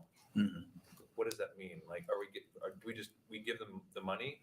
But So, for specific things, or? so the funds are intended for things that help to go and keep them so that they can stay in their home. So paying for things like a ramp or helping with some sort of other accommodation or shift within their household that can help ensure that they can still get into their house and aren't forced to go into some sort of institutional setting.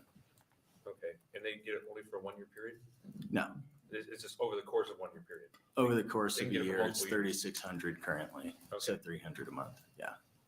And I'll also note that you can see in the fiscal note, there aren't a lot of people who participate in this program. It's, it's pretty small. The fiscal note's super small. It's just one of those other tools in the toolbox that allow us, and I think we've talked about this with the family support waiver. One program can't fit everybody. We need to customize and hit different targets, and this just helps to hit a different target population. Okay, good, thank you. Mhm. Any other questions from the committee, just to make sure? No, looking good, thank you. Thanks. Take the next testifier in support of LB 357. Anybody else wishing to testify in support? All right, is there anybody who wishes to testify in opposition to LB 357? Is there anybody who wishes to testify in neutral capacity to LB 357? I feel like it should take longer. This is going too quick. All right, so seeing none, we will welcome up again Senator Walls, who waves closely. Okay. Okay, so before we close the hearing, we did have 4 letters for the record in support of LB 357. So with that, we will end the hearing on LB 357 and open it up now for LB 748 and welcome Senator Kavanaugh. Michaela Kavanaugh.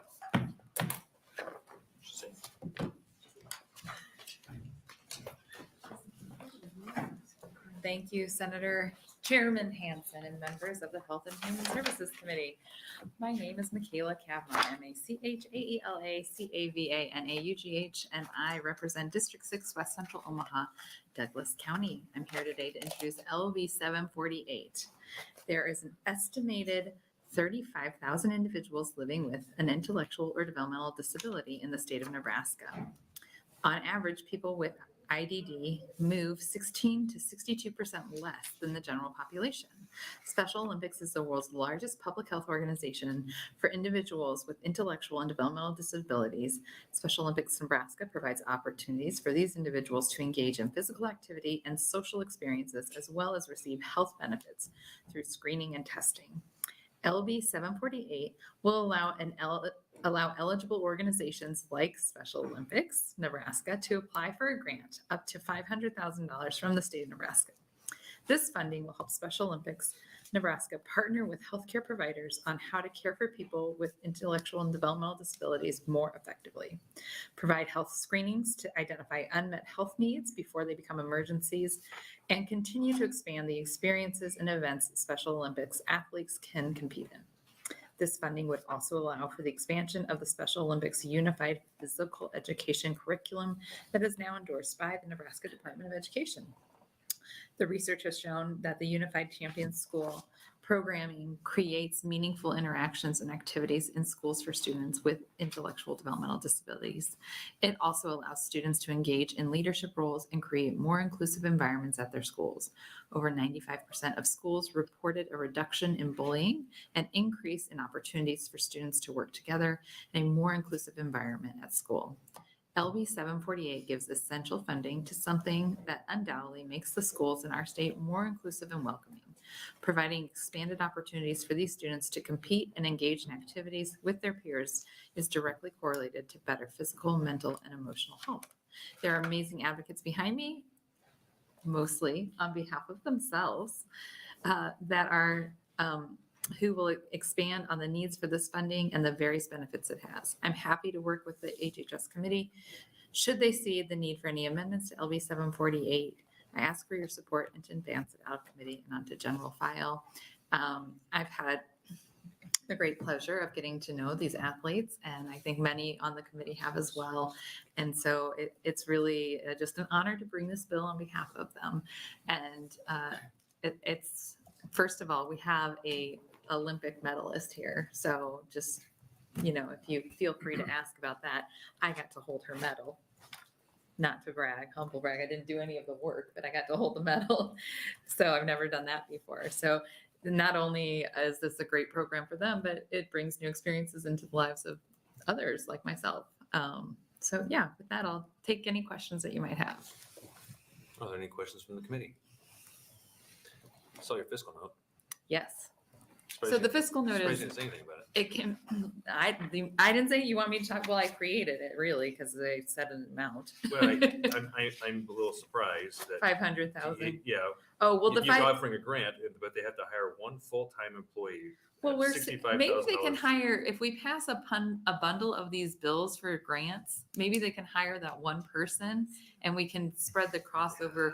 Senator Brewer and Senator Hughes, and I think didn't Senator Jacobson have a bill that had to hire an employee?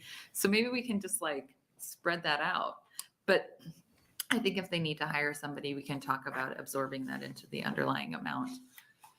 Yeah. It's Just surprised as I saw that. Sorry. I would also say, I think that Senator Wayne talked about this on the floor today, bills with an A bill.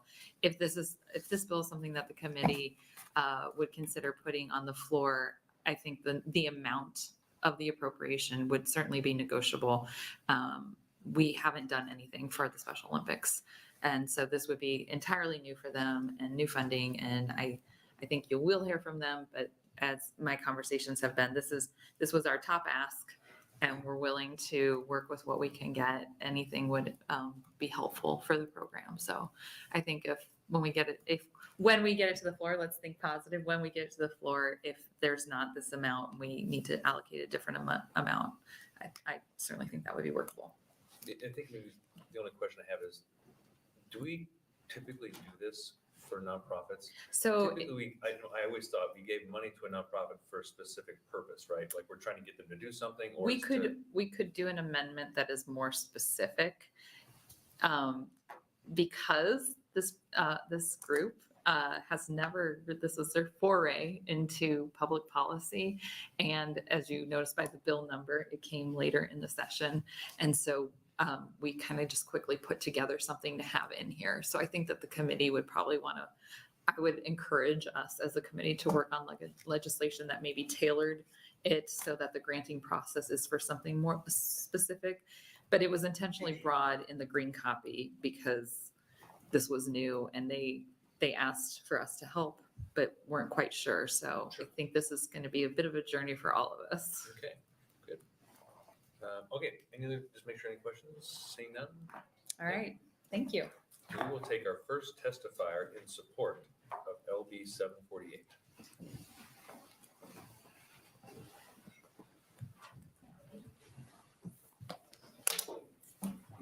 Welcome. Good afternoon. I'm Carolyn Chamberlain, Carolyn, Chamberlin, and I'm the president and CEO of Special Olympics Nebraska. And I'm grateful to you today for giving us the opportunity to discuss LB 748, otherwise known as the People with Intellectual and Developmental Disabilities Assistance Act. So when I started at Special Olympics 17 years ago, I had no idea how my life would be impacted because of our mission and through the time I spend with the athletes of Special Olympics. But as I sit here today, I proudly represent 6,000 people with intellectual disabilities in our state and the 35,000 people who are sitting on the sidelines still waiting to participate and experience the benefits of the programming that we have to offer. And I'm determined that we create as many opportunities for dignity as possible. Without fail, when I tell people I work for Special Olympics, the common response is, oh, isn't that nice?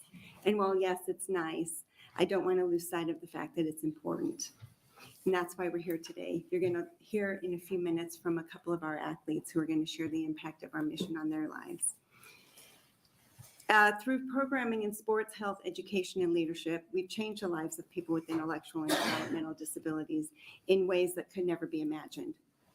For example, on average, people with intellectual disabilities are employed at a 10% rate, but if they participate in Special Olympics, that rate goes up to 52%.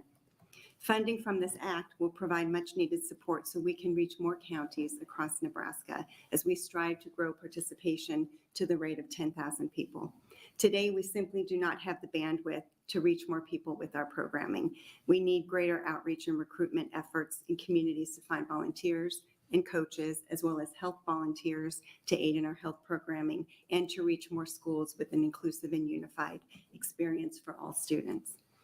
Our free health screenings are currently available a couple times per year, and we've uncovered some serious health concerns.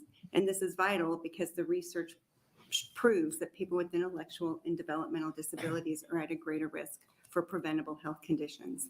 In fact, people with intellectual disabilities die 16 to 20 years sooner than people without. And it's not due to their disability, but it is due to their lack of access to quality health care. We need to face this reality in Nebraska and grow our reach so this statistic does not happen in our state. Funding from this bill will be used to expand on our free sports physicals, free vision checks and prescription eyeglasses, free dental checks with varnish and mouth guards, free education and tools to provide healthy lifestyle education and make that more accessible. And all 8 of our disciplines provide free health screenings as a preventative service to mitigate the diagnosis of a critical health condition before it becomes emergent, which is then costly to the family and the government assistance programs. Prior to the pandemic, we offered about 1,000 screenings per year, and we want to get back to that amount and continue to grow that out of Omaha and Lincoln. We will partner with more healthcare providers, fitness centers, and other organizations across Nebraska so that they can reach people with intellectual and developmental disabilities so they can lead a healthy life. But in addition to benefiting the people with disabilities, our health programming also impacts clinicians. We will expand the training to providers and medical students with hands-on curriculum on how to care for people with intellectual disabilities, because this is not happening in traditional medical schools. We recently conducted a Nebraska DHHS assessment survey, and more than 60% of the respondents said they received little or no training when it comes to individuals with intellectual and developmental disabilities on how to access, secure, and advocate for services provided to that community. Our program trains these organizations and medical schools on how to better assist and care for individuals with intellectual disabilities. So as we look at the whole person Health and acceptance is at the core of experience of a rich and fulfilling life. And we will continue to serve those with intellectual and developmental disabilities in our state. And we are counting on your support for this. Currently, 17 states receive financial support from their state governments for their Special Olympics programming. We have never asked the state to help support the work we do financially, and today we come to you because we know that the work we do matters and it's important. So I hope we can count on you today to further the work of Special Olympics Nebraska in ending discrimination and fear and building a future of justice and joy for people with intellectual and developmental disabilities. Thank you for the opportunity to speak today. Thank you. Are there any questions from the committee? Repeat. Thank you, Chairman Hanson. I'd go back a little bit to what Chairman Hanson talked about with the fiscal note.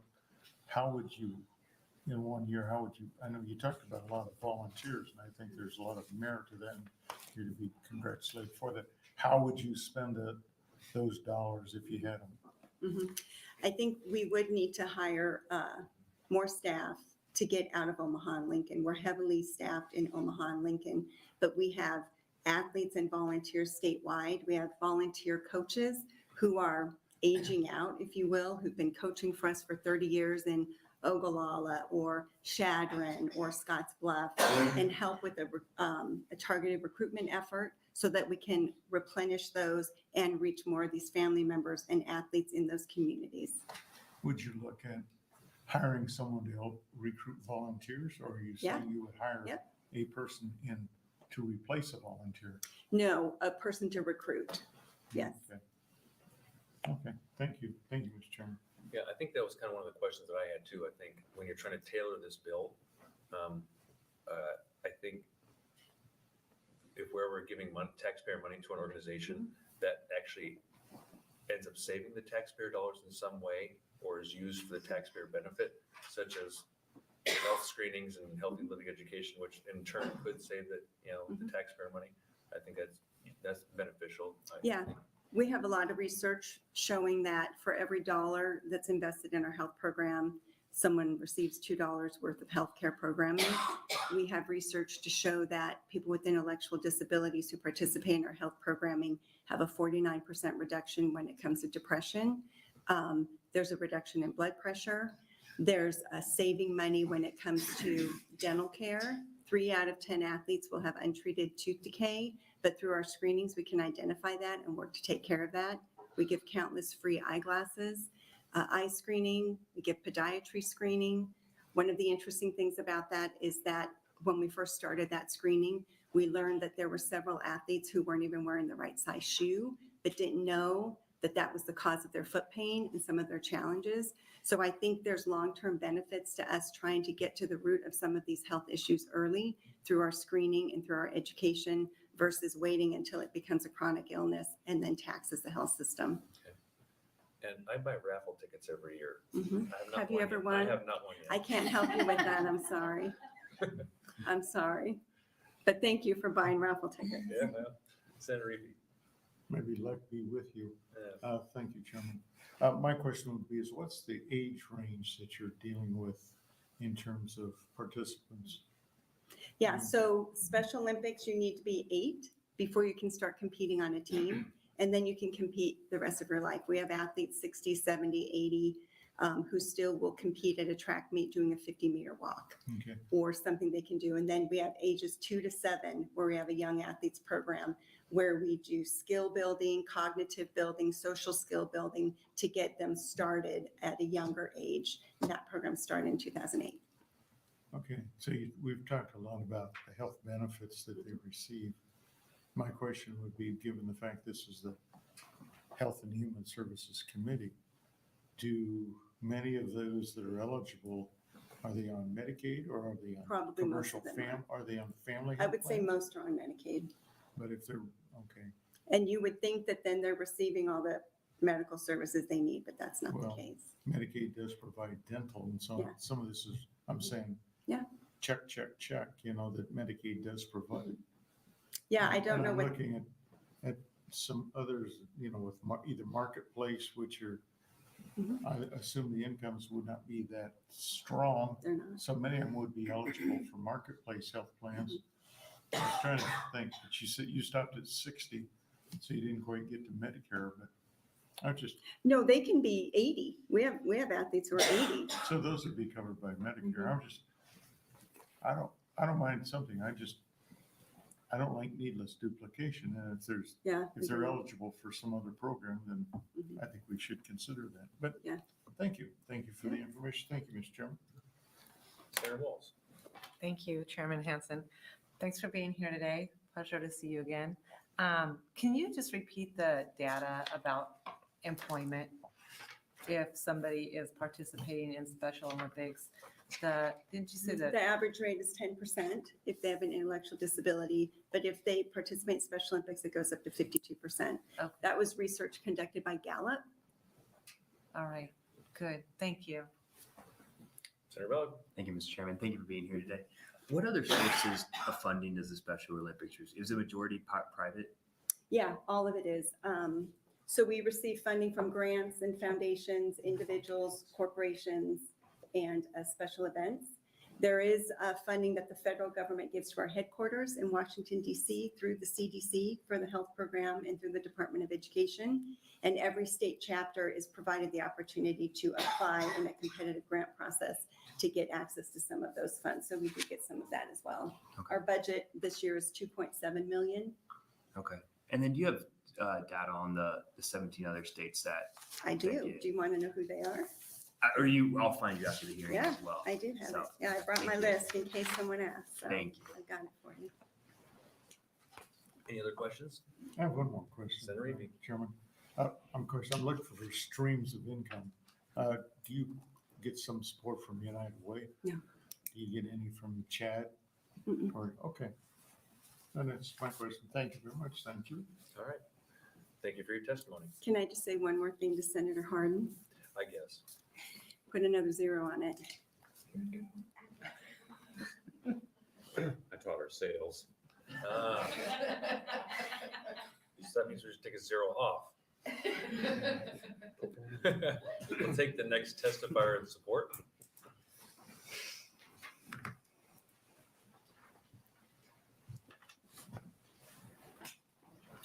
Welcome. Hi, my name is Haley Wagner, HALEY WAGGONER, and I'm a Special Olympics athlete, and I'm here to support a People with Intellectual Disabilities and Developmental Disabilities Act. You have heard how Special Olympics impacts my life through sports and leadership. Special Olympics is not just a sports organization. We have education, leadership, and health programs. Today, I'm going to talk to you about Special Olympics Nebraska health programs. People with intellectual disabilities die 16 to 20 years prematurely because of untreated conditions. Despite severe need and higher health risks, people with intellectual disabilities often lack access to quality health care and prevention programming. This is why Special Olympics is important. Special Olympics offers Healthy Athletes program. Healthy athletes provide access to free health screening.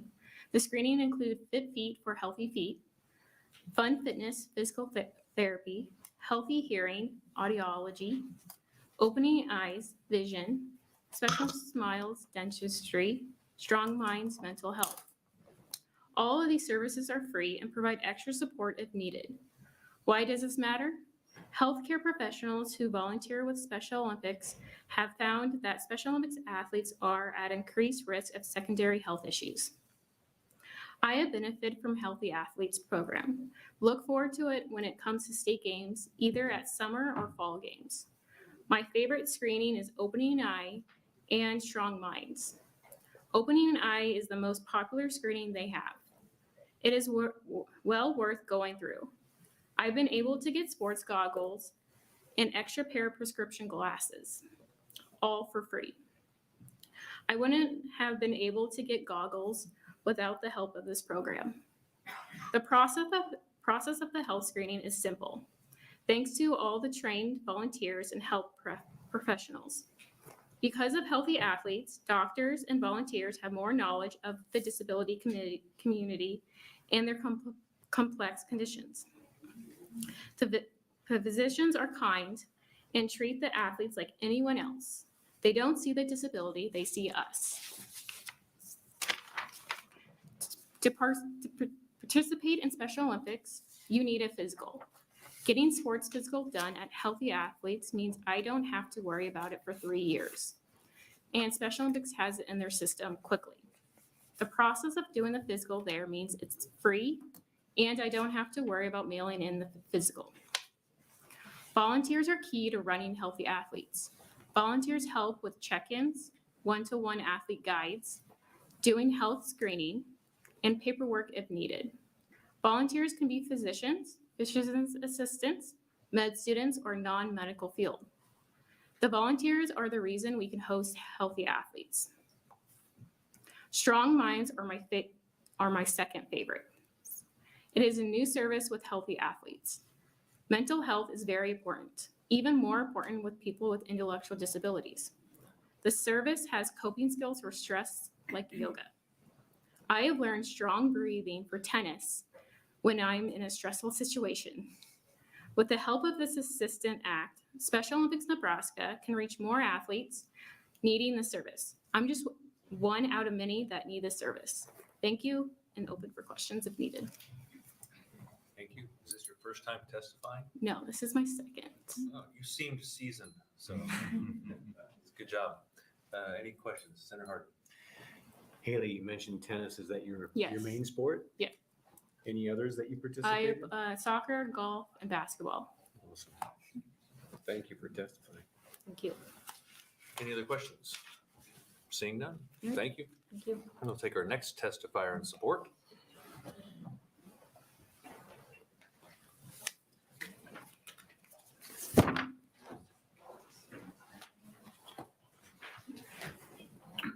Hi, my name is Wyatt Spalding. It's Wyatt, and Spalding, Spalding.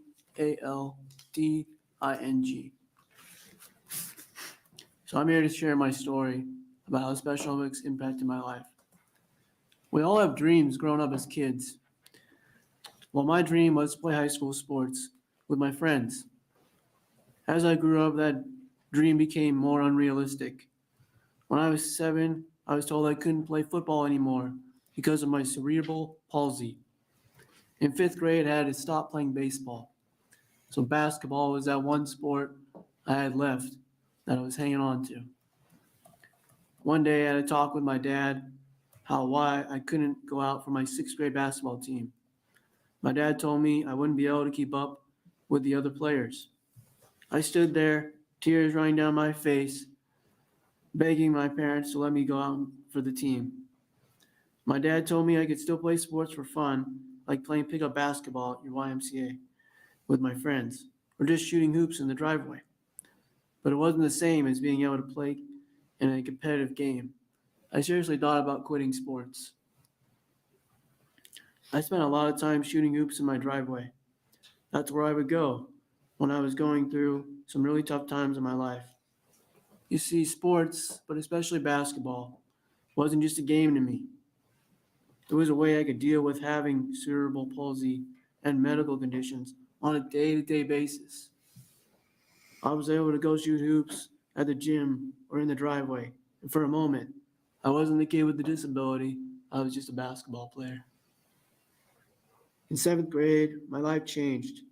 Just when I felt like I had no place on a sports team as a player, I finally found my place in Special Olympics. I saw my siblings and my friends play their sports and have great wins with their team and great success as individual players. That's all I wanted, and Special Olympics gave that to me.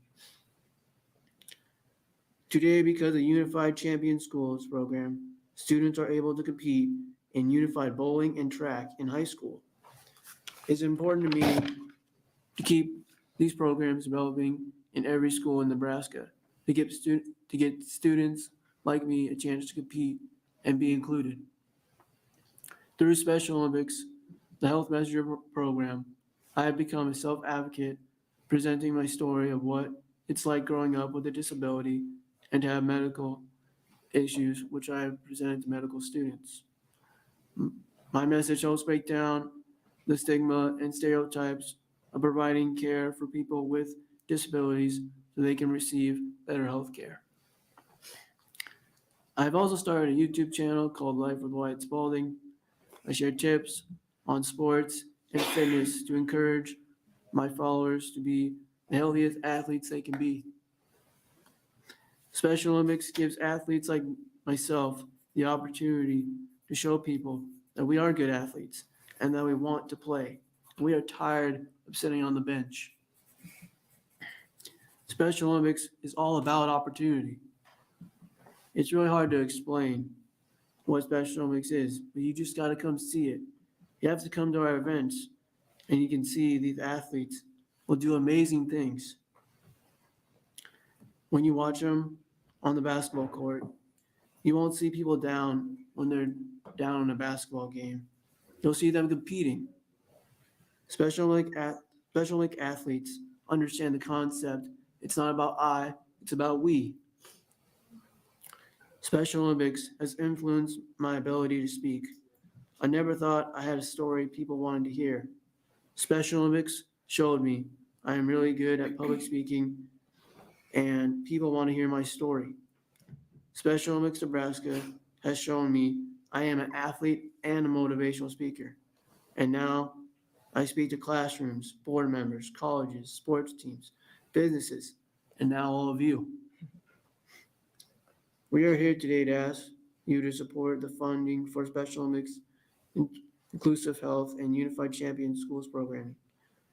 Will you support this Will you support Special Olympics by including us in your appropriations requests in this fiscal year? Thank you. Thank you. Are there any questions from the committee? Senator Day. Thank you, Chairman Hansen, and thank you, Wyatt. That was wonderful. I'm excited to go home and check out your YouTube channel. My kids love to watch YouTube, so this is the perfect opportunity. So you mentioned basketball. Yeah. Track, did I hear that as well? Yeah, I've done track every now and then. I play tennis. It's probably Tennis my as best- well. Have that's you what I and play have the you and most. Haley played each other in tennis yet? Yeah, so in 2018, Haley and I went to the USA Games with tennis and we won a gold in doubles. You did. That's amazing. Yep. That's incredible. Okay, so tennis, Flag football. football, I'm gonna play softball this year. softball. And probably Okay. get back into track this year too. So, So which one's your favorite? basketball is my favorite, but tennis is my best sport. So Awesome. I love it. Thank you so much for being here. yep. Senator Hurd. May I ask, because I'm an aspiring athlete, one day I know I'll be able to dunk a basketball. I just know it. Yeah, me too. What does your training look like? Can you tell us? So for me, so our team practices are like an hour and a half. And then like sometimes like football practice is sometimes 2 hours. It's once a week. And we usually do it on weekends because a lot of us need to work. And we play like 1 to 2 tournaments a year, like basketball. We'll play 2 tournaments, maybe 1, it just depends. And I kind of hope we could get more tournaments maybe in the future. Kind of like, I have a twin brother, so he played high school sports. And so I would love it for Special Olympics to just be like another high school sport for kids. Because my brother, he wanted to be a basketball coach growing up. So I had him coach our team, and he said it really helped him, especially with patience. So, Thank you. yeah, so. We have yet to learn patience as politicians. Yet, so we're getting there. Senator Walsh. Thank you. I've known Wyatt for a while and his family, and it's been a pleasure to watch him grow. I want you to just talk a little bit off the court, off the football field, whatever. Yeah. Can you just explain briefly to the committee your job history? So coming out of high school, I worked at a grocery store in high school. And then I went to college for 2 years at Midland University, worked for a school. I got paid to be the basketball manager, which was easy. And so I did that. But then out of high school, like I had a real hard time, or out of college, sorry. I had a real hard time finding a job. Nobody would take me. I can work a lot, but then when I get sick, like I really get sick. I'll miss like maybe 2 weeks, sometimes a month, or every other day. And so I had a real hard time finding a job. went back to IV for 6 months, worked at this store called Rooster Wings in Arlington, where they train people with disabilities how to run a store. Actually did speaking for them also to help grow the business. So I did that. And then I worked at a sporting goods store called Nebraska Sports in Fremont, which I've always wanted to work there. I applied for like 5 years and then finally got it. And so I worked there and I loved it. I loved the people I worked with. And I did that for about 4 or 5 years. And now I'm an intern at Special Olympics. This is actually my like 3rd day on the job. So it's been a week, but it's kind of like the special Olympics job I have now. It's a job I've always wanted to like help grow Special Olympics, grow my brand, tell my story, help motivate and inspire people. And Special Olympics, I don't know where I'd be without it, especially with my health. I probably wouldn't have cared that much about getting better because I would have no goals to work towards. I've been through multiple surgeries as well. But Special Olympics has always been there to like push me and motivate me to get back on the playing field. So Awesome. Thanks, Wyatt. You motivated me to get back into the gym. Thank you so much. Any other questions from the committee? All right, seeing that, did a good job. thank you. Anybody else wishing to testify in support?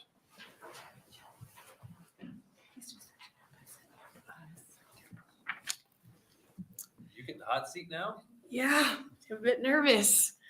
My name is Peyton Coulter, PaytonCoulter.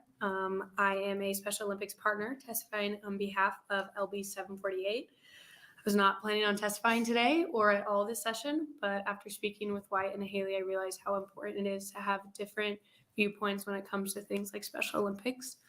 I've been a unified partner since middle school and have had seen such a change in my life. Special Olympics not only changes the life of people with intellectual and developmental disabilities, but also everyone else involved. It gives all kinds of people the chance to come together in an inclusive environment and create the best, most special relationships. Right now, Wyatt and I, who just testified, are on a basketball team together, and we are 0-3. Every game we've lost by 1 point, so it's been hard. Wyatt actually carries our team, making 90% of all of our shots, and I, on the other hand, have 0 points total. Wyatt and all the other athletes and partners don't get mad at me. They don't get angry at the results of the game, but instead they support each other, and they realize at the end of the day, we're all family. Special Olympics brings people together more than any other group I've ever been involved in. And without it, I honestly don't think I would be anywhere close to the person I am today. This bill not only goes towards the sports and the events that Special Olympics hold, but also goes towards the education and the health resources they provide, which is really, really important and provides actually a majority of health resources to people with intellectual and developmental disabilities. I think this is an amazing bill, and I thank Senator Kavanaugh for introducing it. And with that, I will take any questions from the committee. Thank you for your testimony. Are there any questions from the committee? Senator Reapy. Really? Hey, you've done a nice job. Thank you very much for being here, and thanks for your engagement. And my question, I guess, would be is, what originally motivated you in 7th or 8th grade to volunteer to get engaged? So I actually met a young girl in 3rd grade, and yes. So we were reading in class, and she couldn't read, and no one kind of paid attention to it. So I did, and I started reading with her out in the hallway. And I kind of got involved a little bit in elementary, but there wasn't many opportunities. So in middle school, I was able to become a TA and get involved in the different sports like unified track, unified cheer, unified bowling. I actually went to state my senior year for unified bowling. Pop it in there, but a little bit. And then throughout high school, I spent majority of my time every single day in the special ed room, just creating relationships with them. So I know both of your parents are teachers, and I think that's probably a helping profession as well. So yeah, good for you. Thank you. Any other questions? Really difficult, hard questions? No, maybe not. It's been a long day. All right, thank you for your testimony. Thank you. Is there anybody else who wishes to testify in support?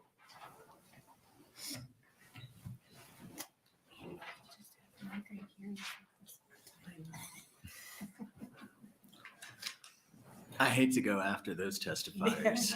My name is Edison McDonald, EDISON, MCDO, and ALD, representing the ARC of Nebraska. I'm going to be brief because it's late. We support the bill. Our chapters frequently are partnered up very closely with Special Olympics. I always try and make sure whenever we have an individual call in that we're figuring out how do we address those base needs, starting with housing, employment, access to food, and then that access to medical care, and then access to a good social circle. All of those factors are so key to ensuring the full quality of life for people with disabilities. For the most part, especially in small rural communities like Seward and Hastings, it is the ARC, Special Olympics, and People First of Nebraska that are kind of the three best opportunities for those social engagement opportunities. And then I just wanted to address Senator Reepe's comments earlier about the dental piece. Dental is one of the highest needs that we have for people with disabilities across the state, and especially in rural communities. I know that we had a bill on that a couple weeks ago in this committee. And, you know, I've got a resource map of the dental locations that support people with disabilities across Nebraska on our website. And pretty much once you get west of Lincoln, it's almost nothing. There's like 2 of them on my list. So making sure to support programs like this and like their program in Kearney is tremendously important. With that, I'll close. And any questions? Thank you. Are there any questions from the committee? Saying none. Thank you. Is there anybody else who wishes to testify in support? Okay, seeing none. Is there anybody who wishes to testify in opposition?